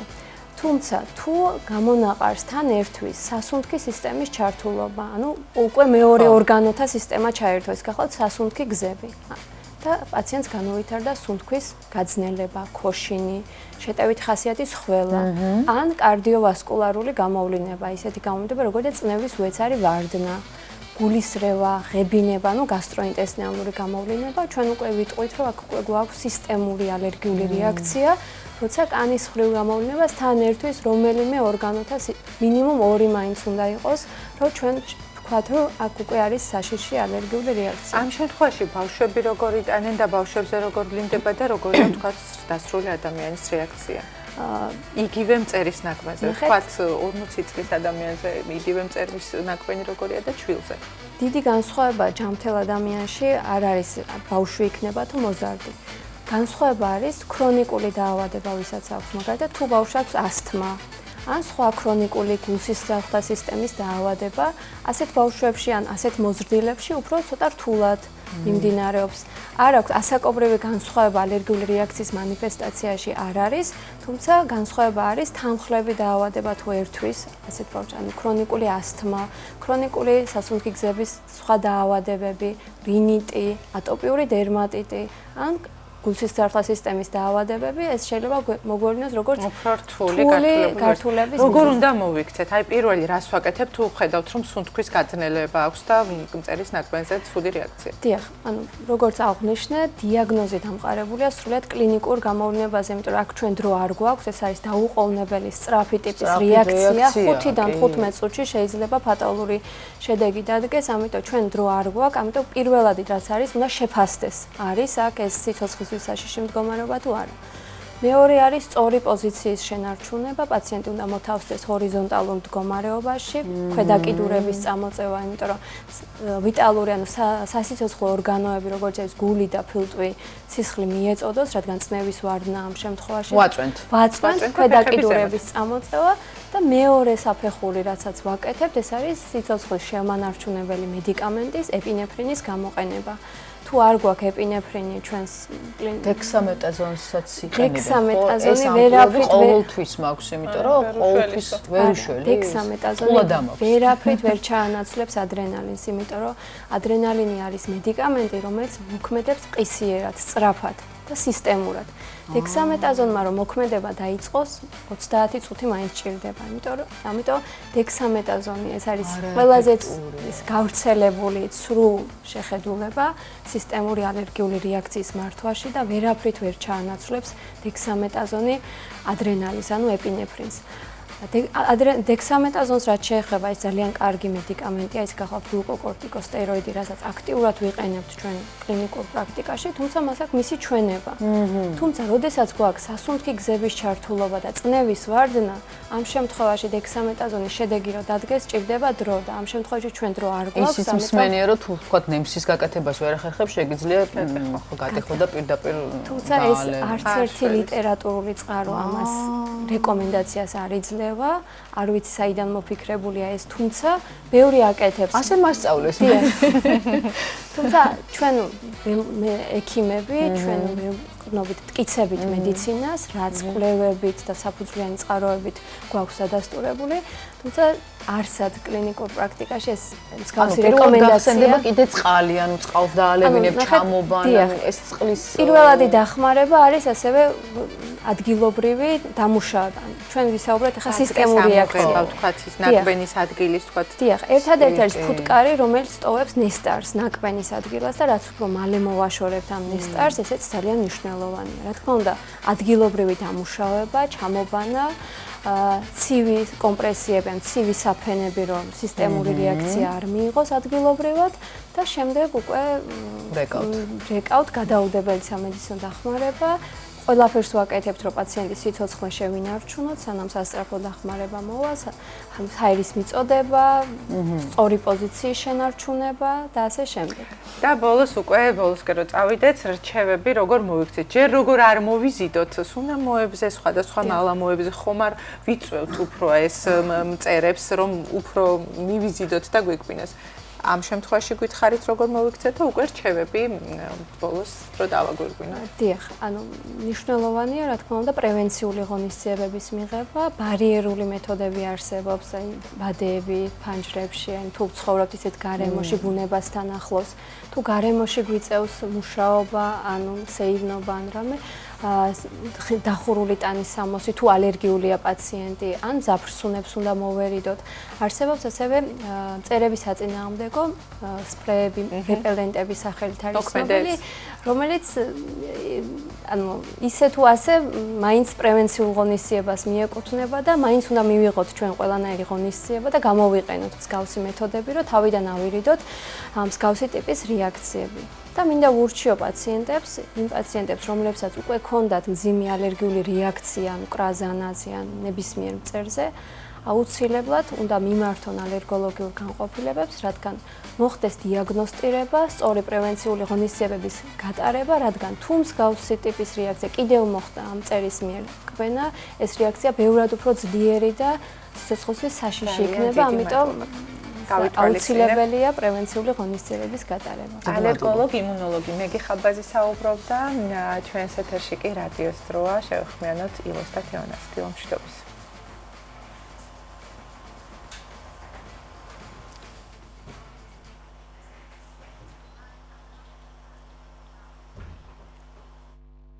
ორი პასუხი მაია ვარშანიძესთან ერთად. ერთხელ მოძებნა და გააჩერე. ბათუმი FM 104.5. ქობულეთი FM 96 და 1. ქედა FM 106 და 1. შუახევი FM 106. ხულო FM 104 და 1. რადიო აჭარა.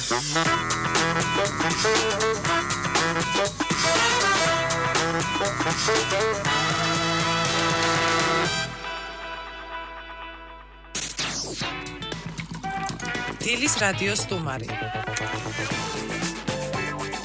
საინტერესო შეხვედრები, საინტერესო თემებზე.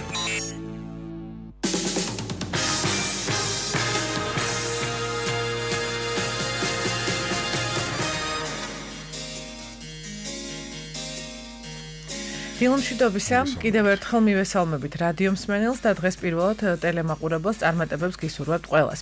ბათუმის შავი ზღვის ხელოვნების საერთაშორისო ფესტივალი გრძელდება. ბათუმში შავი ზღვის ხელოვნების საერთაშორისო ფესტივალი საქართველოს პრეზიდენტისა და იუნესკოს პატრონაჟით 2 დეკემბერს გაიხსნა. ფესტივალი კიდევ ერთხელ წარმოაჩენს საქართველოს განსაკუთრებულ ადგილს საერთაშორისო კულტურულ რუკაზე. დღეს ბათუმის დრამატულ თეატრში ანზორ ერქომაიშვილის სამტომეულის საქართველოს ისტორია, კულტურა, ეთნოგრაფია, პრეზენტაცია და მუსიკალური პერფორმანსი გაიმართება. თელის რადიოს სტუმარი გახლავთ მიხეილ ჯავახიშვილი, პროექტის მუსიკალური რედაქტორი, ანსამბლ რუსთავის სამხატვრო ხელმძღვანელი. გამარჯობა. მოგესალმებით, მადლობა რომ ხართ ჩვენთან ერთად. დასაწყისში აუცილებლად უნდა გკითხოთ ფესტივალის მნიშვნელობაზე და შემდეგ უკვე იმ კონკრეტულ პროექტზე, რომელიცაც ფესტივალის ფარგლებში დღეს გაიმართება. დიახ, რა თქმა უნდა, ფესტივალი ასრულებს უმნიშვნელოვანეს როლს და მე მინდა მადლობა გადაუხადო აჭარის კულტურის მინისტრს, საქველმოქმედო ფონდის ლირა დამფუძნებელს ქალბატონ ელისურ ბოლქვაძეს, რომელმაც უკვე მე-12 უმნიშვნელოვანესი ფესტივალი, ასე ვთქვათ, წამოიწყო და ქართული კულტურისთვის, ხელოვნებისთვის ეს არის უმნიშვნელოვანესი მოვლენა, იმიტომ რომ ეს არ არის მხოლოდ ქართული, ასე ვთქვათ, მუსიკალური ნაწილის ან ხელოვნების წარმოჩენა. ეს არის მსოფლიო მიმართულებით, იმიტომ რომ მაგალითად გუშინ არაჩვეულებრივი კონცერტი გაიმართა იაპონელი პიანისტის შესრულებით და წარმოდგენით. დღეს ბატონი ანზორ ერქომაიშვილის პროექტის პრეზენტაცია, პროექტის, რომელიც არის ბატონი ანზორ ერქომაიშვილის შემოქმედების ფაქტიურად გვირგვინი. მრავალწლიანი მოღვაწეობის გვირგვინი, იმიტომ რომ აქ ამ პროექტში მარტო მუსიკალური ნაწილი არ არის, ამ შემთხვევაში აქ არის ქართული კულტურა. პროექტს ჰქვია ასე: საქართველო, ისტორია, კულტურა, ეთნოგრაფია. სადაც თქვენ ახსენეთ სამტომეული, სწორედ ასეა, სადაც მოცემულია ქართული კულტურის უმნიშვნელოვანესი ნაწილი, აქ არის ასევე არქიტექტურის ნაწილი, ტაძრები, ხატწერა, მთელი თავისი სიდიადით არის და სიღრმით საქართველოს წარმოდგენილი. განსაკუთრებით უნდა აღინიშნოს ამ შემთხვევაში მეორე მესამე ტომი, იმიტომ რომ მეორე ტომში შესულია და წარმოდგენილია ქართული ფოლკლორი, ანუ ყველა კუთხის ფოლკლორი, ამ შემთხვევაში თეორიული ნაწილი და განსაკუთრებული ადგილი უჭირავს ამ შემთხვევაში აჭარის კუთხეს, იმიტომ რომ სრულად არის წარმოდგენილი აჭარის როგორც ბარის, ასევე მთიანი ნაწილის ფოლკლორი, მისი განვითარება და მესამე ტომში შესულია 2491 ნიმუში, რომელიც არის ჩიბზე ჩაწერილი. აქ შედის ქართული ხალხური სიმღერა, ტრადიციული საგალობლები, საკრავიერი მუსიკა, ყველა ჟანრის, ყველა კუთხის 1902 წლიდან მოყოლებული დღემდე დაფიქსირებული ქართული ხალხური სიმღერების ჩანაწერები. ასევე არის განსაკუთრებული ნაწილი ვიდეო, ასე ვთქვათ, მასალა, სადაც აჩვენებია საარქივო მხარე ამ შემთხვევაში ქართული ქორეოგრაფიული დადგმებისა და ჩვენ დაახლოებით 2010 წლიდან დავიწყეთ ამ პროექტს მუშაობა. ბატონი ანზორ ერქომაიშვილი ამ პროექტის ხელმძღვანელი გახლდათ. პროექტი იყო ორ ნაწილად, იმიტომ რომ პირველი ნაწილი გულისხმობდა ინგლისურენოვანი გამოცემის შესრულებას და ორგანიზებას, რომელიც ამერიკულმა გასაგამომცემლო სახლმა Nova Science განახორციელა და ნიუ-იორკში დაიბეჭდა. და მაშინ 2019 წელს პანდემიამდე ამ პროექტის პრეზენტაცია მოხდა თბილისში, ეროვნული სასახლის ცნობილ დარბაზში, სადაც ბატონი ანზორ ერქომაიშვილი თავად დაესწრო, რა თქმა უნდა, ამ ყველაფერს. უმნიშვნელოვანესი ნაწილი არის, იმიტომ რომ პროექტი საკმაოდ ძვირად ღირებული არის, ამ შემთხვევაში მისი მომზადება, მისი გამოცემის ნაწილი. და შემდეგ უკვე ამ ინგლისურ ენოვანის გამოცემის შემდეგ დადგა აუცილებლობა, რომ გამოცემულიყო ქართულად ეს ყველაფერი და პირადად უნდა გადაუხადოთ ცნობილ დიდ ქველმოქმედს ბატონ ბიძინა ივანიშვილს და ფონდს ქართულ, რომ სრულად ფინანსური ნაწილი ამ შემთხვევაში გაიღო ფონდმა და უკვე ქართულ ენოვანი გამოცემის პრეზენტაცია თბილისში 2024 წელს შედგა თბილისის საკრებულოს დარბაზში. თუმცა ჩვენი მიზანი არის რა? პროექტის და თავშივე ამ შემთხვევაში პროექტის მომზადების მიზანი და გამოცემის მიზანი იყო ის, რომ საქართველოდან ეს სამტომეული გაიგზავნოს ყველა ქვეყნის ბიბლიოთეკაში, ყველა ქვეყნის კონსერვატორიაში, არქივში და საქართველოს კუთხემ ფაქტიურად წარმოადგენს ამ პროექტმა. კულტურა ალბათ არის ყველაზე დიდი ელჩი წარმოსაჩენად. ამიტომ მე მინდა ქალბატონ ელისო ბულქვაძეს მადლობა გადაუხადო და ფესტივალს იმისთვის, რომ სწორედ აი ამ მიზნის განხორციელება იწყება ამ ნაწილში და ფესტივალი და ქალბატონი ელისო ჩვენ მხარში გვიდგას, იმიტომ რომ განახორციელოთ ეს მიზანი და როგორც საქართველოში, ასევე მის ფარგლებს გარეთ წარმოვადგინოთ ეს პროექტი საქართველოს კულტურა, ისტორია და ეთნოგრაფია. დიახ, და ახლა აუცილებლად უნდა გითხოთ, მხოლოდ წიგნის პრეზენტაცია არ იგეგმება დღეს, ასევე იქნება მუსიკალური პერფორმანსიც და სწორედ ამის შესახებ მოგვეყევით. დიახ, მნიშვნელოვანია, რომ გარდა ამ საუბრისა, რომელსაც მე თავად წარმოვადგენ, ამ შემთხვევაში წარმოვადგენ პროექტს, ასევე შესრულდება ის სიმღერები, მაგალითად ის რამდენიმე სიმღერა, რომელიც ამ პროექტში არის შესული. რა თქმა უნდა, ამას გააკეთებს ანსამბლი ბათუმი, ერთ-ერთი გამორჩეული ანსამბლი ამ შემთხვევაში, იმიტომ რომ ფიქრობ, საქართველოში არიან კოლექტივები, რომლებიც ქართულ ხალხურ სიმღერას ინარჩუნებენ. და ასეთი არის სწორედ სახელმწიფო ანსამბლი ბათუმი, რომელიც ჩვენთან ერთად იქნება და ასევე გვესტუმრება ანსამბლი არსიანი, რომელიც რამდენიმე სიმღერას შეასრულებს. ანუ ჩემი საუბრის და ჩემი წარდგენის, ასევე სტუმრების წარდგენის დროს, რომლებიც მინდა ჩამოვთვალო ამ შემთხვევაში დაესწრება ამ ყველაფერს საქართველოს პარლამენტის კულტურის კომიტეტის თავმჯდომარე ბატონი გიორგი გაბუნია, საქართველოს ფოლკლორის ცენტრის ხელმძღვანელი გიორგი დონაძე, აქ იქნება გამოცემის პროდიუსერი, ასე ვთქვათ, ვინც თავი მოუყარა ძალიან ბევრ საქმის და თავდადების ჯიშრომა, ქალბატონი მანანა ხვედელიძე, ქალბატონი ლალი სეთურიძე, ბატონი ანზორ ერქომაიშვილის მეუღლე, რომელიც ბოლოს დაასრულებს ფაქტიურად და შეკრავს ჩვენს დღევანდელ წარმოდგენას. ქალბატონი ელისო ბოლქვაძე იქნება, რა თქმა უნდა, სიტყვით მიმართავს და მის სასალმებელი ნაწილი იქნება მასთან ერთად და ორი ანსამბლი, რომელიც მე უკვე აღვნიშნე, რომლებიც რამდენიმე სიმღერას შეასრულებენ. და როგორც ვთქვით, დღეს საღამოს 19 საათზე მოხდება სწორედ ამ სამტომეულის პრეზენტაცია. მადლობა რომ იყავით ჩვენთან ერთად. დიდი მადლობა თქვენ. მადლობა წარმატებებს გისურვებთ. დილის რადიოს სტუმარი გახლდათ მიხეილ ჯავახიშვილი, პროექტის მუსიკალური რედაქტორი, ანსამბლ რუსთავის სამხატვრო ხელმძღვანელი, როგორც გითხარით, დღეს ბათუმის დრამატულ თეატრში ანზორ ერქომაიშვილის სამტომეულის საქართველოს ისტორია, კულტურა, ეთნოგრაფია პრეზენტაცია და მუსიკალური პერფორმანსი გაიმართება. და გემაყურებელს ვემშვიდობებით რადიოს მენელთან მალე დავბრუნდებით.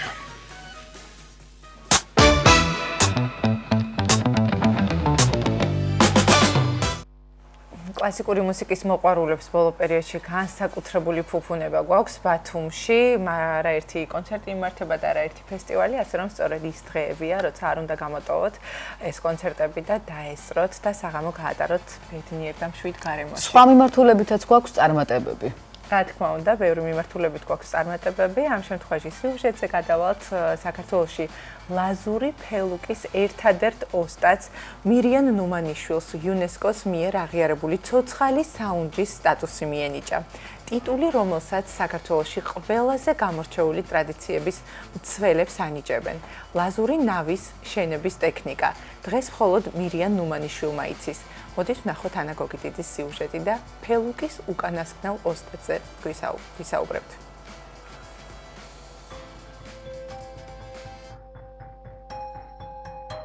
ლაზებისთვის ოდითგანვე ზღვა არა მხოლოდ საზრდო, არამედ მათი იდენტობის ნაწილი იყო. თაობები შეიცვალა, ტრადიციები, რომლებიც მამისგან შვილს გადაეცემოდა, გაქრობის წინაშეა. ტალღებთან მებრძოლი ლაზური ნავის ფელუკას დამზადება მათი ტრადიციების განუყოფელი ნაწილი იყო. დღეს საქართველოში მისი აგება მხოლოდ ერთ ადამიანს, მირიან ნუმანიშვილს შეუძლია. ჩემი ესე იგი ბავშვობა სულ ამასთან იყო, ესე იგი ბაბუა სულ ზღვაში, მამაჩემი ამბობდა, რომ 13 წლის ვიყავიო, როდესაც ნავში ამიყვანაო და იმის მერე სიცოცხლის ბოლომდე თითქმის სულ ზღვაში იყო მამა. ძალიან რთულია ნავში და საერთოდ აი ეს საქმიანობა, მაგრამ იმდენად გადაცება იცის, რომ მე ვერ მოშორდები. ალი ხორავა, რომელიც რომ ამ ნავებს აშენებდა, უყურებდი, ესე იგი, დაზგების, ელექტრო დაზგების და იმის ძალიან ეშინოდა, ხელს არ კიდევდა. ყველაფერს ხელით აკეთებდა. ანუ ნავი ის არაა კარფანჯარა, რომ თქვა ერთ იმაზე დააყენო და ყალებში გაატარო და დახერხო და რაღაც ყველა დეტალს ხელით ჭირდება გამოჭრა. თბილისში ვსწავლობდი, სტუდენტი ვიყავი და შაბათ-კვირა ზუსტიდი, როდის მაშინ 9 მანეთი ღირდა თბილისი, ბათუმის შევახდებოდი მატარებელს და წამოვიდოდი, მამაჩემი გაბრაზდებოდა, ბიჭო, შენ სწავლობ თუ რა შვები. იმდენად მაინტერესებდა, იმდენად ხალისი მქონდა. პირველად მზადდება პოტოსტომა ქვია ამას, ბერძნული სახელი აქვს ხოთაშორის პოტოსტომა. წინა პოტოსტომა, ცხვირის პოტოსტომა და კეჩოს პოტოსტომა. ამას ქვია აინა, თურქული სიტყვა აინა სარკეს ნიშნავს, ანუ უკანა სარკე. და ქვედა ძელი, რომელსაც თექნესაც უძახიან, ომურგასაც უძახიან, ორივე თურქული სახელია. ამას რო დაჭედავ, მარჯვენა მარცხენა მხარეს, მერე მიდის აი ეს ამის დაჭედება. ამას ქვია სტიღალია.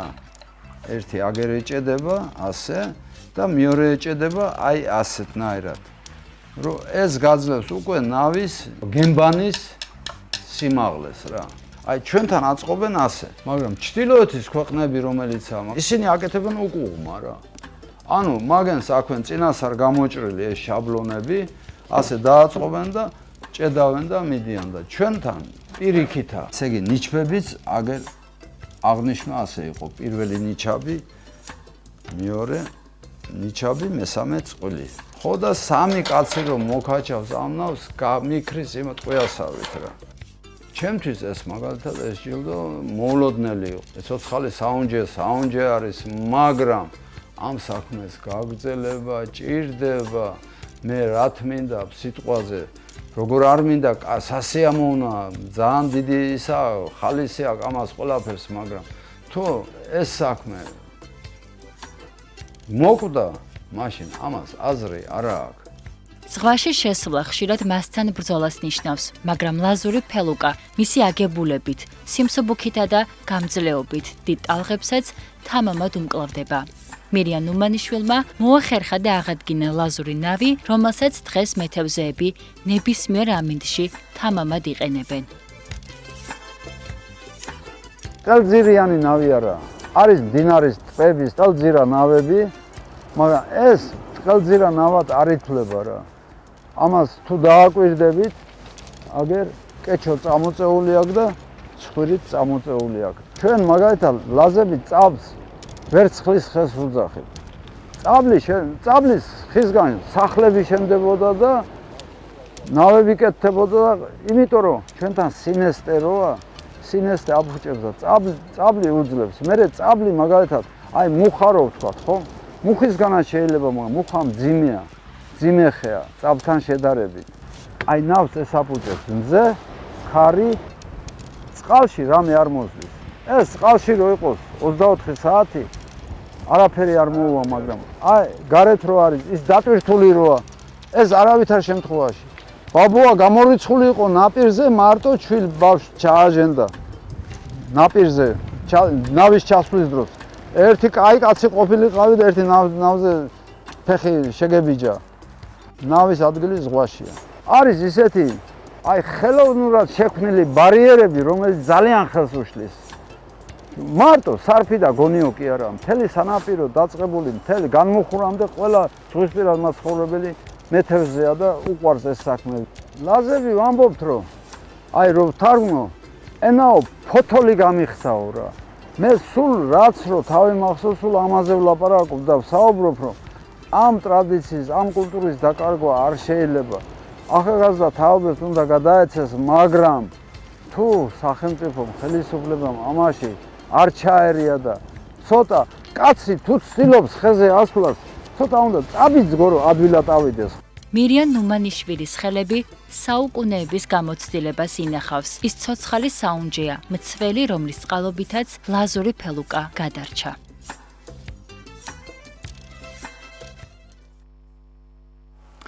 ადამიანი, რომელსაც უფრო მეტად უნდა მოვეფეროთ და საქართველოს კი არა, საქართველოს ფარგლებ გარეთ უნდა გავიდეს მისი სახელი.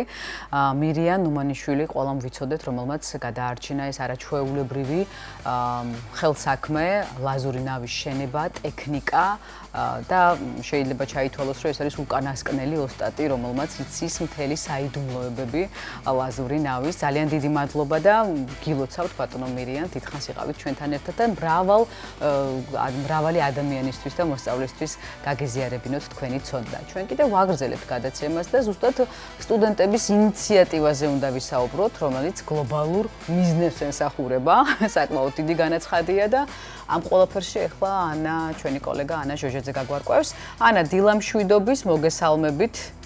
აბა, სათხარ. დილამშვიდობის.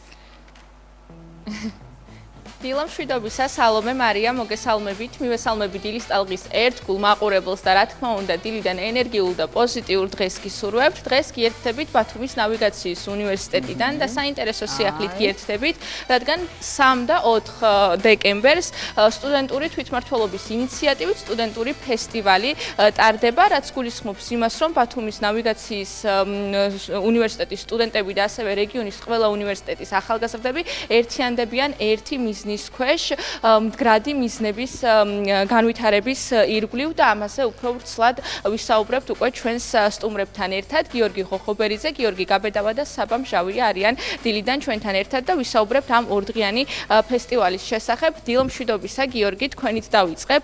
პირველ რიგში, საიდან გაჩნდა ზოგადად იდეა მსგავსი სტუდენტური ფესტივალი დაგეორგანიზებინათ და რა იყო მთავარი მოტივი ამ ყველაფრის? მოგესალმებით, პირველ რიგში მივესალმებით თქვენს მაყურებელს. უშუალოდ ალბათ ყოველდღიურად და ხშირად ხდება გაეროს მდგრადი განვითარების მიზნები ჩვენ სასწავლო მასალაში და ვფიქრობ, რომ ყველაზე კარგი ნაბიჯი იქნებოდა ამ პროექტის ფართო მასშტაბზე გატანა და საერთო ჯამში რო შევაჯამოთ ეს პროექტი შექმნა ჩვენმა სტუდენტებმა და ახალგაზრდობის რეგიონალური ცენტრის მხარდაჭერით და ბათუმის ნავიგაციის უნივერსიტეტის ინიციატივით სრულყოფილობაში მოვიდა უკვე ეს პროექტი და ვფიქრობ ძალიან კარგი გამოდის უკვე მეორე დღეა რაც პროექტი მიმდინარეობს, იყვნენ მოწვეულები, მენტორები, სხვადასხვა უნივერსიტეტიდან მსმენელები, თვითმმართველობის თავმჯდომარეები რეგიონის უნივერსიტეტებიდან და საბოლოო ჯამში რო შევაჯამო პირველმა დღემ ჩაიარა ძალიან კარგად. მომავალში, ანუ დღეს, სადაც მიმდინარეობს უკვე მეორე დღე პროექტის, ვფიქრობ, რომ უფრო მეტ მასშტაბზე გვინდა გასვლა, უფრო მეტი ადამიანის მოსვლა გვინდა. გაეროს მდგრადი განვითარების მიზნების უფრო გავრცელება გვინდა ხალხში და გვინდა, რომ მაქსიმალურად ჩართულები იყვნენ ახალგაზრდები, კი ბატონო. ზოგადად როგორ შეირჩა კონცეფცია, აი ძირითადად რაზე გაგეკეთებინათ აქცენტი ამ ორი დღის მანძილზე? ამ ორი დღის განმავლობაში ჩვენთვის ყველაზე მნიშვნელოვანი ალბათ იყო როგორც თვითმმართველობის თავმჯდომარისთვის, რომ თვითმმართველობის თავმჯდომარეების სამომავლოდ ურთიერთთანამშრომლობის მემორანდუმი გაფორმებულიყო და ყველა სტუდენტი, რომელიც ამ უმაღლეს სასწავლო დაწესებულებებში სწავლობს, გაერთიანებულიყვნენ და ერთად ყოფილიყვნენ გაეროს მდგრადი განვითარების მიზნებისკენ მიმართულები. და რას შეცვლის ამ შემთხვევაში გასაფორმებელი მემორანდუმი თანამშრომლობაში? ვფიქრობ მაგაზე უფრო ვრცლად მომავალში ვისაუბრებთ, როდესაც მემორანდუმი გაფორმდება დღეს და ძალიან ფართო მასშტაბზე გავალთ, ვიქნებით ერთად ეს უნივერსიტეტები და ყველა პროექტში, რომელშიც მივიღებთ მონაწილეობას, მაქსიმალურად ერთ გუნდად ვიქნებით ჩამოყალიბებული. ძალიან დიდი მადლობა. ეხლა მინდა გადავინაცვლო გიორგი გაბედავასთან დილამშვიდობისა. მოკლედ, ზოგადად თეორიულად ხშირად გვესმის გაეროს მდგრადი მიზნების განვითარება, მაგრამ რას გულისხმობს ეს და რამდენად მნიშვნელოვანია, რომ თითოეული სტუდენტი ჩახედული იყოს მეტად ამ საკითხში და ამ შემთხვევაში სტუდენტური თვითმმართველობა რას აკეთებს ამისთვის?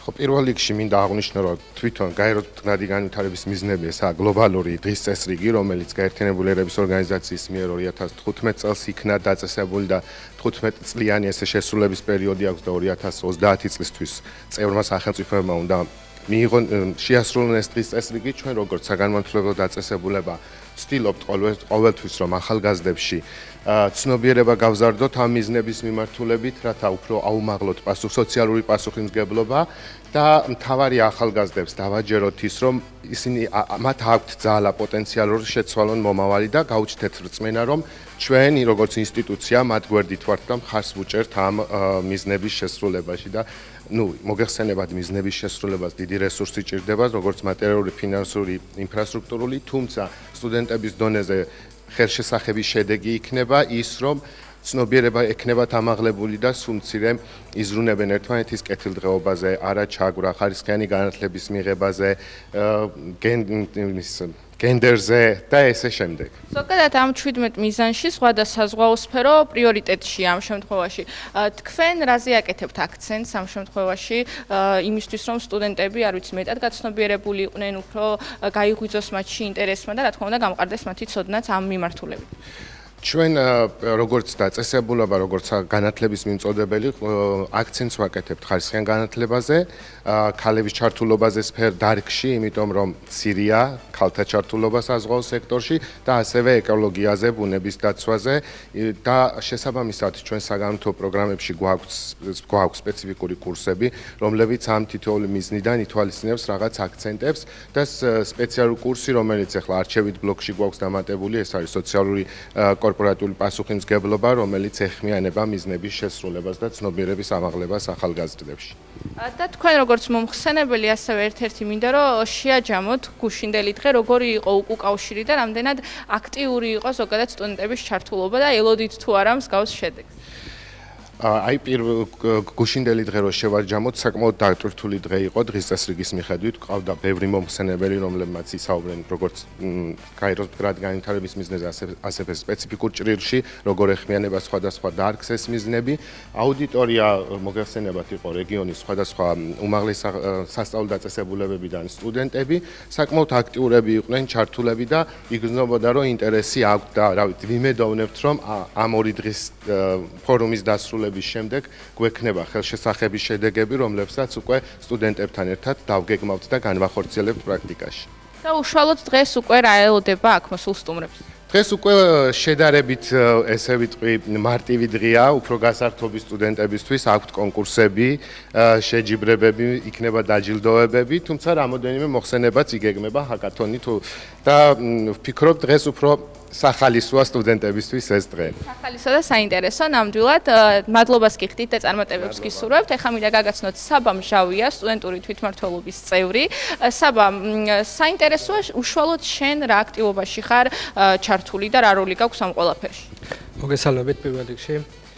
ჩვენი სტუდენტური დღესასწაულში დგას სტუდენტური მურალის გაკეთება, რომელიც პირდაპირ პასუხობს SDG-ს, მდგრადი განვითარების მიზნებს.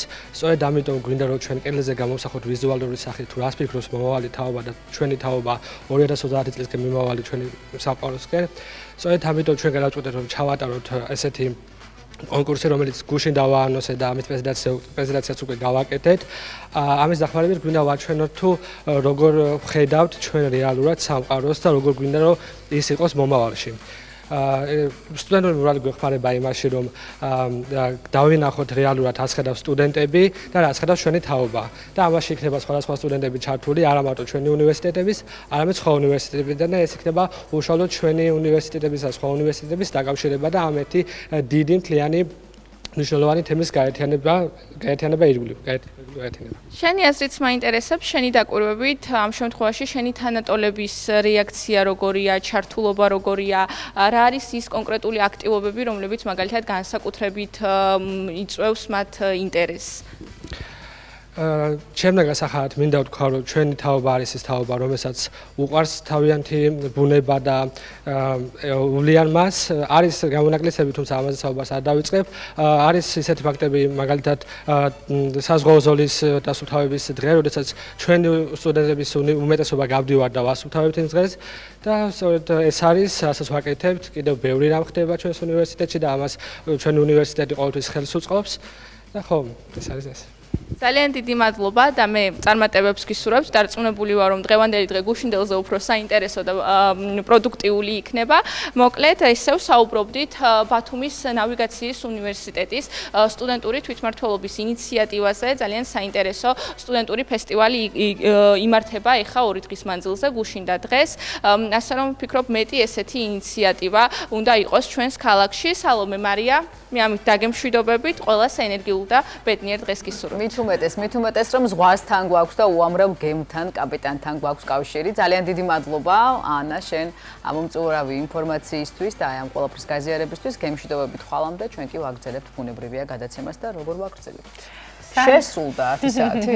თუ ჯერ არ შესრულდა. 1 წუთი დარჩა საინფორმაციო გამოშვებამდე ჩვენს მაყურებელს შევახსენებთ რომ თქვენ დილის ტალღას უყურებთ 11:30-მდე სტუდიაში აქ ვიქნებით თქვენთან ერთად თუ გამოგჩათ რომელიმე სიუჟეტი აუცილებლად გამოგყვევით Facebook გვერდზე დილის ტალღა ლათინური და ქართული შრიფტით შეგიძლიათ მოგძებნოთ დაგვაფოლოვეთ, გამოგყვევით და აუცილებლად ბევრ საინტერესოს იპოვით ყველასთვის, ბავშვებისთვის, მოზარდებისთვის და დასრულებისთვისაც რა თქმა უნდა ყველა სეგმენტზე მუშაობთ ჩვენ. კი ბატონო, ჩვენ კი შეგახსენებთ რომ 11:30-მდე ვიქნებით თქვენთან ერთად და გადაცემის საინტერესო ნაწილი კი ჯერ კიდევ წინ არის, თუმცა 10 საათი შესრულდა ჩვენს ქვეყანაში, რაც იმას ნიშნავს, რომ საინფორმაციო გამოშვების დრო დგება ტრადიციულად და ტრადიციულად შემოგვიერთდა სულხან წულუკიძე ისევ და ისევ დილამშვიდობის მოგესალმებით.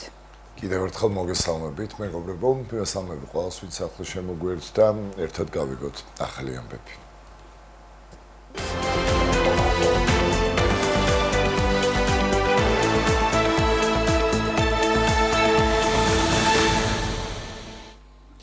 BBC-ის საგამოძიებო ფილმი უკვე მეოთხე დღეა სამართლებრივი და პოლიტიკური შეფასებების თემა. სახელმწიფო უსაფრთხოების სამსახურში დაწყებული გამოძიების პარკებში 2 დღის განმავლობაში გამოკითხეს ისინი, ვინც ამ ფილმში მონაწილეობდნენ. მათ შორის არიან ექიმები, მამაშვილი, ჩახუნაშვილები, არასამთავრობო ორგანიზაციების წარმომადგენლები და ის დემონსტრანტები, რომლებიც აქციების დასრულის შემდეგ ჩატარებულ გამოკითხვებსა და სამედიცინო კვლევებში მონაწილეობდნენ. ყველა მათგანი ამბობს, რომ BBC-ისთვის ეგრეთ წოდებული კამიტის გამოყენებაზე ინფორმაცია თავად არ მიუწოდებიათ. ცნობილია, რომ საქართველოს მომზადებულ დოკუმენტურ ფილმში გაჟღერებულ მძიმე ბრალდებაზე ხელისუფლება მიმართავს დიდი ბრიტანეთის კომუნიკაციების მარეგულირებელ კომისიას და შემდეგ გადაწყვეტს, იჩივლებს თუ არა საერთაშორისო სასამართლოში.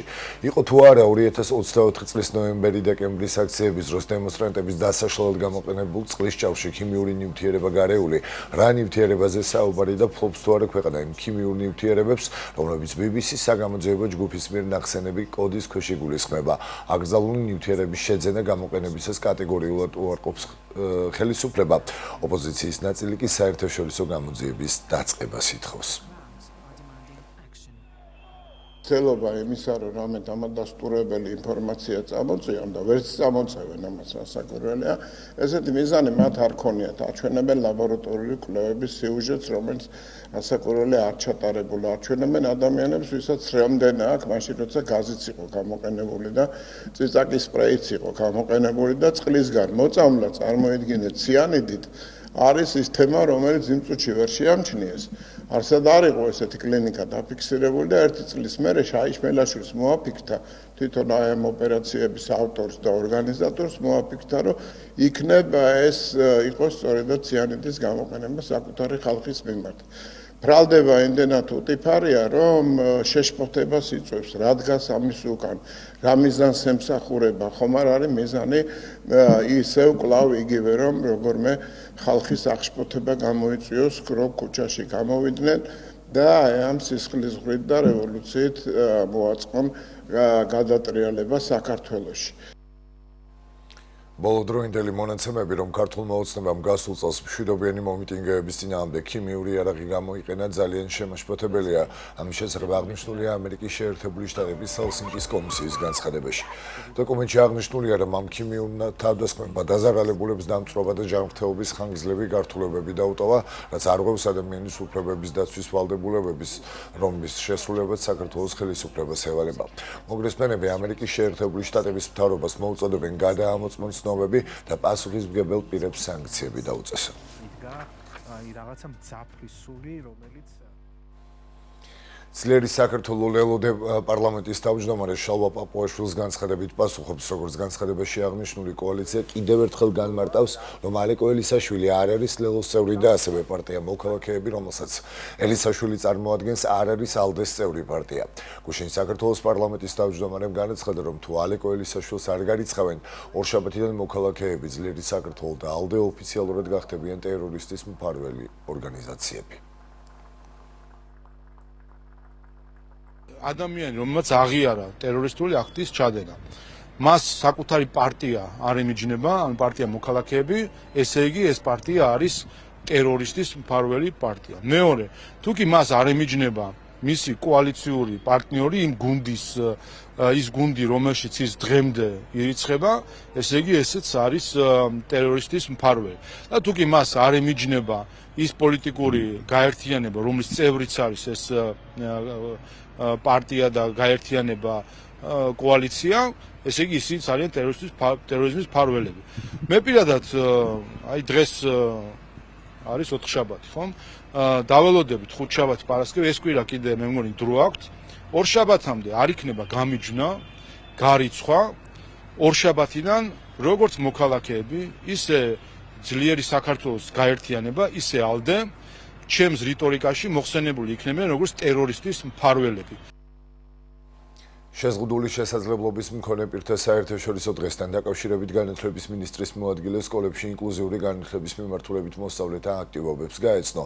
ღონისძიების ფარგლებში სკოლებში მოეწყო სპეციალური საგანმანათლებლო საჭიროების მქონე მოსწავლეთა დამუშავების გამოფენა და მოსწავლეთა მიერ მიღწეული წარმატების შესახებ პრეზენტაციები.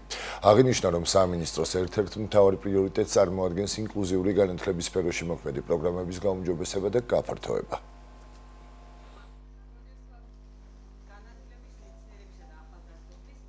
ყოფებოდით რამდენიმე სკოლაში, იყო ეს რესურს სკოლა, 203 სკოლა, ასევე 55 საჯარო სკოლაში, სადაც გავეცანით ინტეგრირებული კლასების საჭიროებებს. მოგეხსენებათ სამინისტროში შეიქმნა სტრატეგიისა და ინკლუზიის განვითარების დეპარტამენტი და იმისათვის, რომ კიდევ უფრო ინსტიტუციური ლეგიტიმაცია გაიზარდოს ინკლუზიის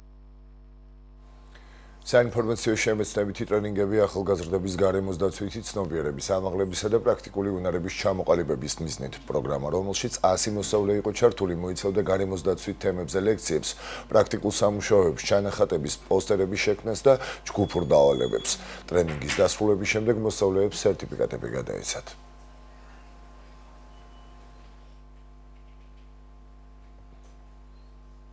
მიმდინარეობს ცნობიერების ამაღლების კამპანია ნარჩენების მართვასთან და საყოფაცხოვრებო პლასტიკის აკრძალვასთან დაკავშირებით. ჩვენ თვლით, რომ აღნიშნული ცნობიერების ამაღლების კამპანიები არის ძალიან მნიშვნელოვანი, ვინაიდან სწორედაც განათლებიდან იწყება ჩვევის შეცვლა, რაც არის ძალზედ მნიშვნელოვანი ჩვენი მომავალი თაობისათვის. გარემოს დაცვითი ინფორმაციისა და განათლების ცენტრმა ჩაგვიტარა საინფორმაციო ტრენინგი თუ როგორ უნდა ვმართოთ ნარჩენები და არ გამოვიყენოთ პლასტმასი ყოველდღიურ ცხოვრებაში. ეს იყო ჩვენთვის мотиваცია, რომ გავუზიაროთ ერთმანეთს ამ საკითხზე მიღებული ცოდნა და შევამციროთ ყოველდღიურობაში პლასტმასის მოხმარება. ხელოჩაურის მუნიციპალიტეტის სოფელი მარადიდის რამდენიმე ისტორიული უბანი მომავალ წელს ნიკო ბერძენიშვილის ინსტიტუტის მკვლევარების კვლევის საგანი იქნება. პირველადი შესწავლისას ისტორიკოსებმა და არქეოლოგებმა ტერიტორიაზე, რომელიც ადრე დასახლებული პუნქტი იყო, რამდენიმე არტეფაქტი აღმოაჩინეს. მათი განმარტებით აქ იყო როგორც საცხოვრებელი, ასევე სამეურნეო ნაგებობები, ასევე საყდარი და ტერიტორია კომპლექსურ შესწავლას საჭიროებს, რადგან საინტერესოა როგორც ისტორიული, ასევე არქეოლოგიური თვალსაზრისით. სოფლის უძველესი უბნის შესწავლის თხოვნით მკვლევარებს მოსახლეობამ მიმართა. კვლევითი სამუშაოები აქ ნიკო ბერძენიშვილის ინსტიტუტის ეგიდით ჩატარდება.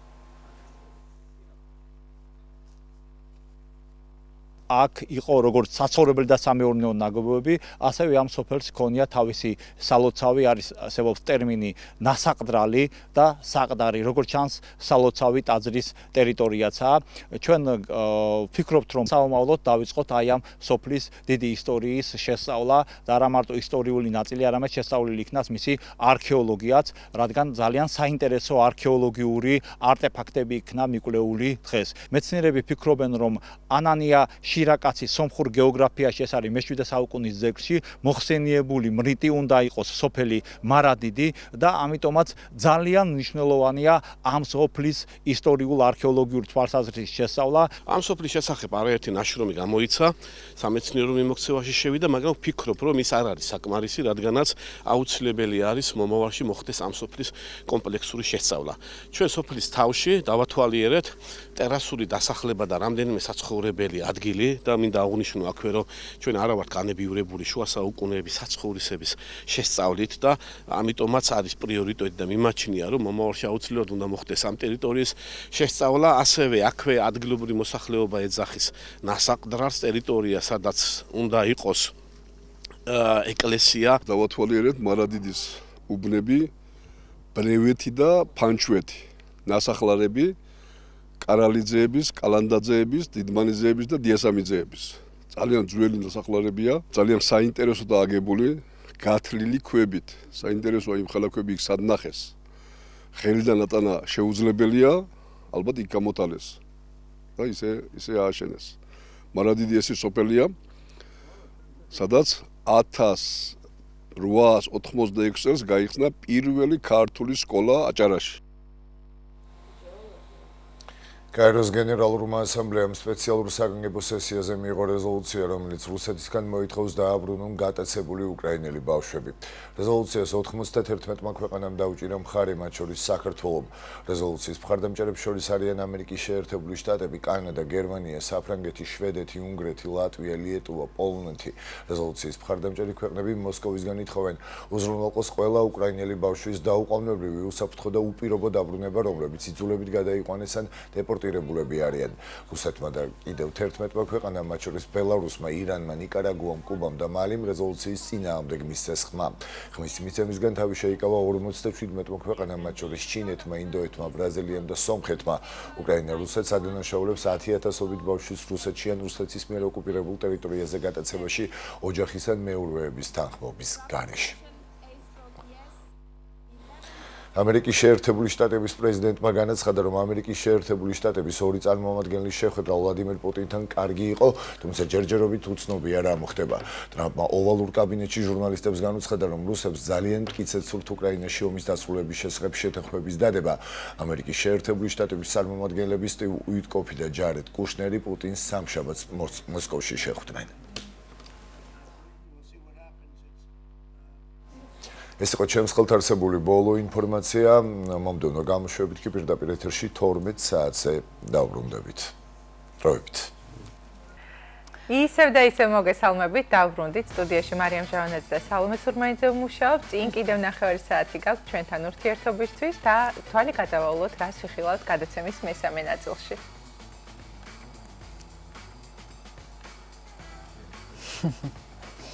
მაშინ პირდაპირ სიუჟეტზე გამოვიდეთ და გამოვაცხადოთ არაჩვეულებრივი სიუჟეტი მოგვიმზადა თიკო მიქელაძემ, რომელსაც წარმოგიდგენთ. სოციალური ქსელით ნაპოვნი ნათესავები და 150 წლის შემდეგ აღდგენილი ურთიერთობა. გურჯი კაცის ისტორია. კაცის, რომელსაც გურჯებით დასახლებულ ქალაქ ინეგოლში ყველა იცნობს. ვინ არის ომერ ფარუქ დემირთაში, იგივე ომარ მიქელაძე. გზა შორეული ინეგოლიდან მშობლიურ სოფელ ნენიამდე.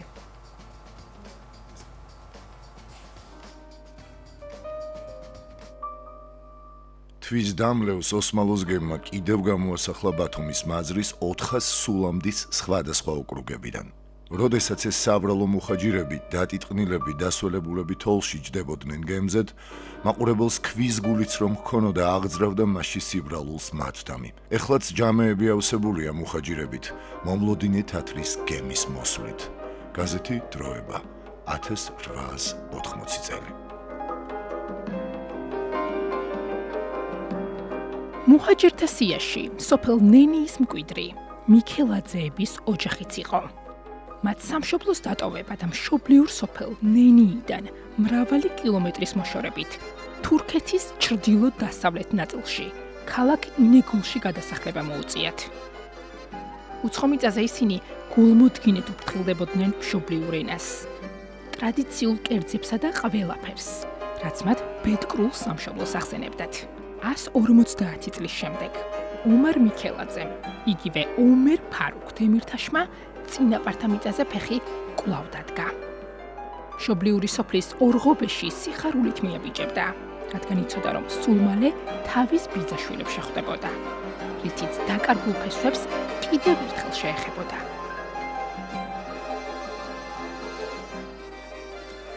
ასპინძელო!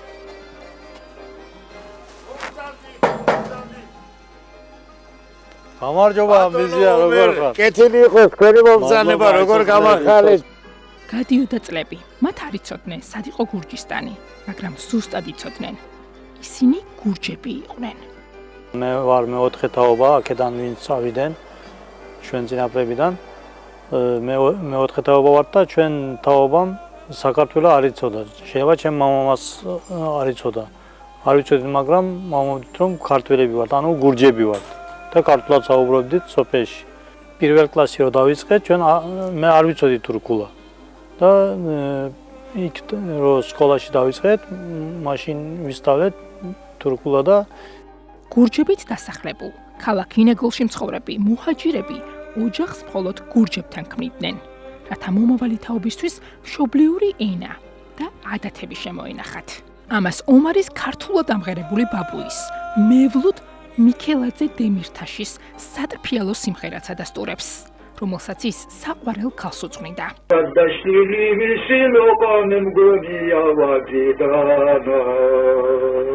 ადრე უმეტესობად ერთმანეთში ქართველებთან რა თქმა უნდა თხოვდებდნენ და სახლდებოდნენ, მაგრამ ახლა ბოლო თურქებთანაც ერთმანეთში გათხოვება ზარის მოყვანა არის. მუჰაჯირების შთამომავალია ომარის დედაც, სოფელ ოლადაურის მკვიდრი გვარად მახარაძე. ჩვენი კულტურა ყველაფერი კერძები შემორჩენილია დღემდე, რაც ჩემ ბავშვობაში იყო, დღემდეც ხალობია, კერწყილობია, სინორი, ბორანო, ანუ კაისეფე, ტკიბილეული, კაისეფე მახსენებებებიდან. გურჯების ოჯახში აღზრდილი ომერი ქართულ საქმეს დღემდე ერთგულად ემსახურება. ის კავკასიურ ქართული საზოგადოების ფედერაციის თავმჯდომარეა. მისი ცხოვრება ნათელი მაგალითია იმისა, თუ როგორ შეიძლება 10 წლეულებით მოშორებულმა შთამომავალმა მაინც არ დაკარგოს კავშირი თავის ფესვებთან და ღირსეულად ატაროს ქართული სული. ჩვენი საზოგადოებები ემსახურება, ანუ 3 ქალაქი და 5 რაიონის ქართულ საზოგადოების გაერთიანებით გასხმულია ფედერაცია. ეს საზოგადოებები აკეთებს იქ რაღაც ფონდები გვაქვს, ამ ფონდებით ვაკეთებთ ჩვენი ქართველი ახალგაზრდა ბიჭები რო სწავლობენ უნივერსიტეტებში, იმათ ვეხმარებით გააგრძელონ სწავლობა. კიდევ ქართული ანსამბლი ყავს, დღემდე ანსამბლი არსებობს, ანსამბლი ჩვენებურები, მეც ყოფილი მოცეკვავი ვარ, იქ ცეკვავდი. 3 შვილი მყავს, პროსის შვილი ცეკვავს ანსამბლში, ბათუმში ყოფილა ფესტივალზე მონაწილეობდნენ ჩვენი ანსამბლი. და რა თქმა უნდა საქართველოს იმათაც უყვარან, ჩვენ უყვებით ყველაფერს. თითღიანი ბაასისა და ერთმანეთის მოკითხვის შემდეგ მასპინძლების სტუმარს წინაპრების ნასახლართან მიუძღვებიან. შვახების ულამაზესი ბუნებით, მწვანე მთებითა და გორაკებით აღფრთოვანებული გურჯი კაცი გზად ცდილობს მშობლიური სოფლის სილამაზე კამერით აღბეჭდოს. მეორეჯერ ვარ აქა. დღევანდელი დღესაც პირველ ჩამოსვლაზე ძალიან ემოციებით ვიყავი. ძალიან მიხაროდა რომ ჩემი ბაბუები სადაც წავიდნენ, იმ ოჯახებს ვესწრებოდი და ჩემმა ბაბუებმა სადაც წავიდნენ, იმ სახლების ნანგრევებთან ვიყავით და არჩენილ ადგილას მინდა რომ ერთი დაჩა მაინც გავაკეთო რომ ჩემი წინაპრების სულის გულის აქ კონდეს. ჩვენც ამის მერე გავაგზავნოთ ცხოვრება და იმათმა დიდი სიამოვნებით რა თქმა უნდა გაჩვენებთ ამ მიწებით მაინც თქვენიაო და დღის მიწურულს აჭარული მასპინძლობის დრო მოვიდა. სუფრა სტუმრისთვის ნაცნობი და ნოსტალგიური კერძებით იშლება. ბორანო, სინორი, ხაჭაპური. კერძებთან ერთად სუფრას ტრადიციული სათხეგრძელოები ამშვენებს, რომელიც წინაპართა ისტორიასა და დავიწყებულ მოგონებებს კიდევ ერთხელ აცოცხლებს. კაცი, რომელსაც მთელი ცხოვრება სამშობლოს სიყვარულსა და ადათ-წესების პატივისცემას შთააგონებდნენ, რომელსაც გურჯისტანი თვალად არ ენახა, ახლა სილამაზეს თვალნათლივ ხედავს. და სურს, რომ საუკუნე ნახევრის წინანდელი ისტორია წინაპრების ნასახლარზე აგებული სახლით გააცოცხლოს. ეს იქნება ისტორიის წიაღიდან აგებული ახალი კერა, ფუძე, რომელიც ისტორიას გააგრძელებს. დიდი მადლობა თიკოს და დიდი მადლობა ბატონ ომარს, რომ გაგვიზიარა ეს ისტორია, ნამდვილად ისე ჩაუნერგეს წინაპრებმა გურჯისტანის სიყვარული, რომ 150 წლის შემდეგ აღადგინა კავშირები, ეს ძალიან მნიშვნელოვანია და განსაკუთრებით უყვართ გურჯისტანი ჩვენებურებს და მუჰაჯირებს, რომლებიც იძულებით მოხვდნენ თურქეთის ტერიტორიაზე და ძალიან ესეთი მძიმე ცხოვრება გაიარეს და მათთვის განსაკუთრებით მნიშვნელოვანია ქართული ენა, სწორედ აი ამ მოტივით ვაგზელებთ ახლა ჩვენ გადაცემას, რადგან დღეს დილით ეთერში გვეწვია ძალიან განსაკუთრებული სტუმარი, ქალი, რომელსაც ქართული ენის სიყვარული სხვა ქვეყანაშიც არ განელებია, მეტიც თურქეთში ცხოვრების დროს ის სკოლაში ჩვენებურებს სრულიად უსასყიდლოდ ასწავლიდა ქართულ ენას. დღეს კი საქართველოში დაბრუნებული მზად არის მოგვითხროს როგორ დაიწყო მისი მასწავლებლობის გზა უცხო მიწაზე. პედაგოგი მერი დიასამიძეა ჩვენთან სტუმრად, რომელიც ყველა იმ ადამიანს იცნობდა, რომელიც ჩვენ ახლა სიუჟეტში ვიხილეთ. დილამშვიდობისა, მოგესალმებით, მადლობა რომ მობრძანდით. მოგესალმებით, მივესალმებით დილის ტალღის მაყურებელს, მივესალმებით ჩვენს ძვირფას სამშობლოს. მივესალმები შეზღუდული შესაძლებლობის პირებს, რამე თუ მათი კვირეულია და მე მინდა ვუთხრა მათ, რომ შეზღუდული შესაძლებლობები არ არსებობს და ჩვენი იმედი ყოველთვის გქონდეთ და გვერდში დაუდგებით. ყველას მივესალმები და მადლობას გიხდით მოწვევის. დავიწყოთ საუბარი, როგორ აღმოჩნდით სტამბოლში და რა იყო ის პირველი ბიძგი იმისთვის, რომ იქაური ბავშვებისთვის შეგესწავლებინათ ქართული ენა არა მარტო მუჰაჯირებისთვის, არამედ თურქი მოსწავლეებისთვისაც. 2013 წელს მივიღე გადაწყვეტილება, რომ წავსულიყავი მეზობელ ქვეყანაში, გავცნობოდი მათ კულტურას და როცა ჩავედი იქ, მაშინ აღმოვაჩინე, რა თქმა უნდა, ვიცოდი სკოლის პერიოდიდანაც, რომ ბევრი მუჰაჯირი იყო, მაგრამ ამდენი 5 მილიონამდე სადღაც ჩვენი ქართველობა იქ იყო, ეს ნამდვილად არ ვიცოდი. უფრო მეტნი არიან, ვიდრე საქართველოში. უფრო მეტიც შეიძლება იყოს, ეს ისე ვამბობ 5 მილიონს და მათმა გაცნობამ იმდენად გამაოცა და გამახარა, რომ ვიფიქრე, რატომაც არა, ცოტა დავრჩები მეთქი, ისე მოკლე დროით მინდოდა ჩასვლა. ამასობაში 10 წელიც გასულა, 10 წელია შემორჩი თურქეთის რესპუბლიკას. მინდა მადლობა გადაუხადო, ეს იყო ძალიან საინტერესო 10 წელი მნიშვნელოვანი ჩემთვის და ერთ-ერთ ღონისძიებაზე, ქართულ ღონისძიებაზე გავიცანი ბეიკოზი ბათუმის ქართული ასოციაციის თავმჯდომარე ბატონი ალი ქემალფილიჩი, რომელმაც შემდეგ ოფისში მიმიწვია ქართულ ოფისში და შემომთავაზა თუ შეძლებო დედაენის კურსების გახსნას ვაპირებთ და მასწავლებელი გვინდა. რა თქმა უნდა, არც დავფიქრებულ ვარ, დიდი პატივი იყო ჩემთვის და უკვე 5 წელია ბეიკოზი ბათუმის ქართული ასოციაციის დედაენის საკვირაო კურსების მასწავლებელი ვიყავი, შემდეგ აჭარკენტისა, სხვაგანაც მიმიწვიეს, მაგრამ ბევრ ადგილზე ვერ მოვახერხე, პარალელურად ვმუშაობდი ოჯახშიც, რამე თუ ქართულ საქმეებში იმდენად დიდი პატივი იყო ჩემთვის ეს შემოთავაზება, რომ მე გადავწყვიტე იქ უსასყიდლოდ მოვემსახურები ჩემ სამშობლოს და ჩემ ქართველობას და ოჯახში თავისუფალ დროს ასწავლიდით ქართულ ენას. რა ასაკის ბავშვებთან გქონდათ შეხება და არ არიან აი ეკრანზე ჩანს, ყველა ასაკის არიან. ყველა ასაკის 18-დან დიახ, უფრო პატარებიც და 70 წლის მოსწავლეც მსმენელიც კი მყავდა. თქვენ თავად ხართ ფილოლოგი, თუმცა თურქული ენის შესწავლა იქ ჩასვლის შემდგომ უკვე განავრცეთ. აი ამ პროცესის შესახებაც რო გითხრათ, თქვენთვის რამდენად რთული იყო ჯერ თურქული შესწავლა და შემდეგ თურქულ ენაზე უკვე ქართული რო გესწავლებინათ? ბოლო 8 წელი ბათუმში სასამართლო სისტემაში ვიმუშავე, იქ საჭირო გახდა თურქული ენის შესწავლა, რაღაც სიტყვები, რაღაც დონეზე ვიცოდი, მაგრამ პრაქტიკა მეტი მომცა. იცით რა არის, როდესაც ენას სწავლობ, იქ არ უნდა შეზღუდო საკუთარი თავი. სწორად ვამბობდი თუ არ ვამბობდი, მაინც საუბრობდი და ჩემ საუბარს ხვდებოდა იქაური ქართველობა. ამან უფრო მომცა სტიმული, რომ უფრო კარგად შემესწავლა და დღეს ასე გამართულად რომ თარჯიმნის დონეზე და ძალიან გამართულად ვერა, მაგრამ საუბრობ ნორმალურად და გაკვეთილს რაც ჭირდებოდა თარგმნა გრამატიკაშიც თუ ლიტერატურაშიც, ეს სიტყვები უკვე ჩემთვის ძალიან ახლოა. მარტივად ითვისებდნენ თქვენი მოსწავლეები, არა ჩვეულებრივი მოსწავლეები ქართულ ენას, რა ახსენდებოდა და რა შეგრძნებები ჰქონდათ, როდესაც ძალიან დიდი ემოციებით დატვირთული ვარ ამ მხრივ. ისინი ფაქტიურად ლაპარაკობენ ქართულად, უფრო ჩვენი აჭარული დიალექტით. ჩემი საუბარი მათთვის ძალიან ახლო იყო. ლიტერატურულად გამართული საუბარი თითქოს მათთვის უცხო ენად ასე ფიქრობენ ისინი. საუბრობდნენ, ოღონდ ის რაც ჩვენ კურსებიდან მივეცით მას, ეს მათთვის იყო დიდი სიხარული ძალიან მონდომებულები არის. თითოეული ასობგერი შესწავლა წერა ადამიანი რომ პატარა ბავშვივით მერი მასწავლებელო აი ეს ვისწავლე ეს გავაკეთე და იქ ასოებს ასობგერებს წერს და გახალისებულია ეს ამას უნდა ნახოთ.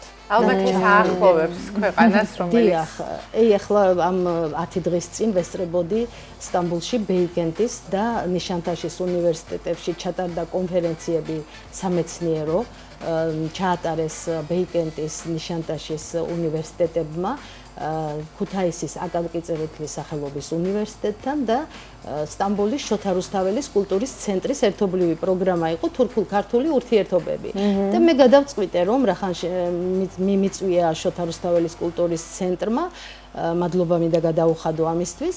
მე გადავწყვიტე რომ აი რატომაც არა აქამდე არ იყო ამაზე საუბარი, ყველა დედაენის საკვირაო კურსი, რაც კი დღეს თურქეთის ტერიტორიაზე არსებობს, ერთ სივრცეში მოუყარე თავი და ვინმესთვის ხვალდაზე რომ ჩვენმა ძვირფასმა პროფესორებმა, აკადემიკოსებმა მოინდომონ ნეტავი რა საკვირაო კურსები იყო, სად იყო, იქ ერთ სივრცეში ჩემს მოხსენებაში წაიკითხავენ ყველას და მე ადვილად მიაკვლევენ იმ ქალაქებს. დედაენა ახსენეთ და მაინტერესებს რა სახელმძღვანელოებით ასწავლით, როგორ ასწავლით, იმიტომ რომ საუბარი 70 წლის ადამიანთანაც გიწევთ და სასაუბრო ქართულს ასწავლით. თუმცა მაინც სახელმძღვანელოები არის ჩვენ საქართველოს საგარეო საქმეთა სამინისტროს მიერ სპეციალურად შემუშავებული წიგნებით ვასწავლიდით. ოღონდ ძალიან არა, მაგრამ ცოტა რთული გამოდგა ეს წიგნები მუჰაჯირებისთვის, ამიტომ ეხლა წელს უკვე უფროსწორად შარშან გაამარტივეს, ესეც კარგია, კი ბატონო. კი, გამარტივდა და უკვე წელს ამ წიგნებით ხელმძღვანელობენ, მაგრამ მე პარალელურად მაინც ხელმძღვანელობდი ჩვენი ბათუმის შოთა რუსთაველის სახელობის უნივერსიტეტიდან მოწოდებულ წიგნებით, თუნდაც ჯეჯილი, თუნდაც სხვა და პედაგოგიური ინტუიციით ბუნებრივია და თქვენ წიგნით ხართ მოსული, ძალიან ცოტად რო გვაქვს ხალბატონო მე ამიტომ ახლავე გეტყვით, ეს არის სულ ახლახან გამოიცა სტამბულში ბატონი მუსტაფა იაკუთი არის ძვირფასი მასწავლებელი, რომელმაც რამდენიმე წიგნი გამოსცა და ეს არის კომშურ ენკლერ მეზობელი ფერები, მე მინდა თქვენ გადაცემას ვაჩუქო. შიგნით არის ქართულ-თურქული ურთიერთობები, ჩვენ საქართველოსდან ჩასულ სტუმრებსაც ეხება და მე მინდა ვისარგებლო ეთერით და ყველა თავმჯდომარეს თურქეთში არსებული ქართული ასოციაციების ყველა თავმჯდომარეს, აი ბატონი ომერი ვნახეთ ახლა ფედერაციის თავმჯდომარე, გადაუხადო დიდი მადლობა რომ ისინი ზრუნავენ ქართულიანის შენარჩუნებისთვის, ქართული კულტურის აღორძინებისთვის, უამრავი ზღვა ღონისძიება კეთდება თურქეთის ტერიტორიაზე ამისთვის. მადლობა მინდა გადაუხადო ყველა შრომისთვის და აი ზუსტად მინდა გითხრათ რომ დედაენის საკვირაო კურსები მხოლოდ ენის შესწავლის მხრივ კი არა და საგანმანათლებლო სისტემა კი არ არის მარტო. აქ მეგობრობა ყალიბდება ორ მეზობელ ქვეყანას შორის, ლამაზი ურთიერთობების, ხვალინდელი მეგობრობის, იქ ესწრებიან თურქი მოქალაქეების გაკვეთილებზე, იგეგმება მრავალი პროექტები, ღონისძიებები და ეს ორ ქვეყანას შორის მუდმივი მეგობრობის, მუდმივი ლამაზი ურთიერთობების დიდი საწინდარია და ამ ყველაფერში აქტიურად მონაწილეობს დედაენის საკვირაო კურსი. დიდი მადლობა, თქვენც ერთ-ერთი ხიდი ხართ ამ მეგობრობის, რომელიც აუცილებლად მნიშვნელოვანია ჩვენი ქვეყნისთვის და იმ ადამიანებისთვის, იმ ქართველებისთვის, ჩვენებურებისთვის, რომლებიც თურქეთის რესპუბლიკაში ცხოვრობენ. მადლობა რა ვიცი, ენით აღწერილი და ამ გაწეული სამუშაოსთვის თქვენ უდიდესი კვალი მიგიძღოთ და თქვენი სახელი და გვარი უდიდესი დიდად ნათქვამია. აი ძალიან პატარა ჩემი რაღაც მოკრძალებული წვლილი რომ შევიტანე ორი მეზობელი ქვეყნის მეგობრულ ურთიერთობებში და გავახარე იქ მუჰაჯირები, ჩვენებურები, შეუფასებელია თქვენი შრომა, მადლობა ძალიან მადლობა. პედაგოგი მერი დიასამიძე იყო ჩვენი სტუმარი. მადლობა ჩვენს მაყურებელს რომ შემორჩით 11-ის ნახევრამდე და გეტყვით რომ სულ ცოტა ხნით დაგიმშვიდობებით, რამდენიმე საათში ისევ შევხვდებით ერთმანეთს ხვალ 9-ის ნახევარს. ხვალამდე მადლობა რომ გვიყურებთ. ნახვამდის.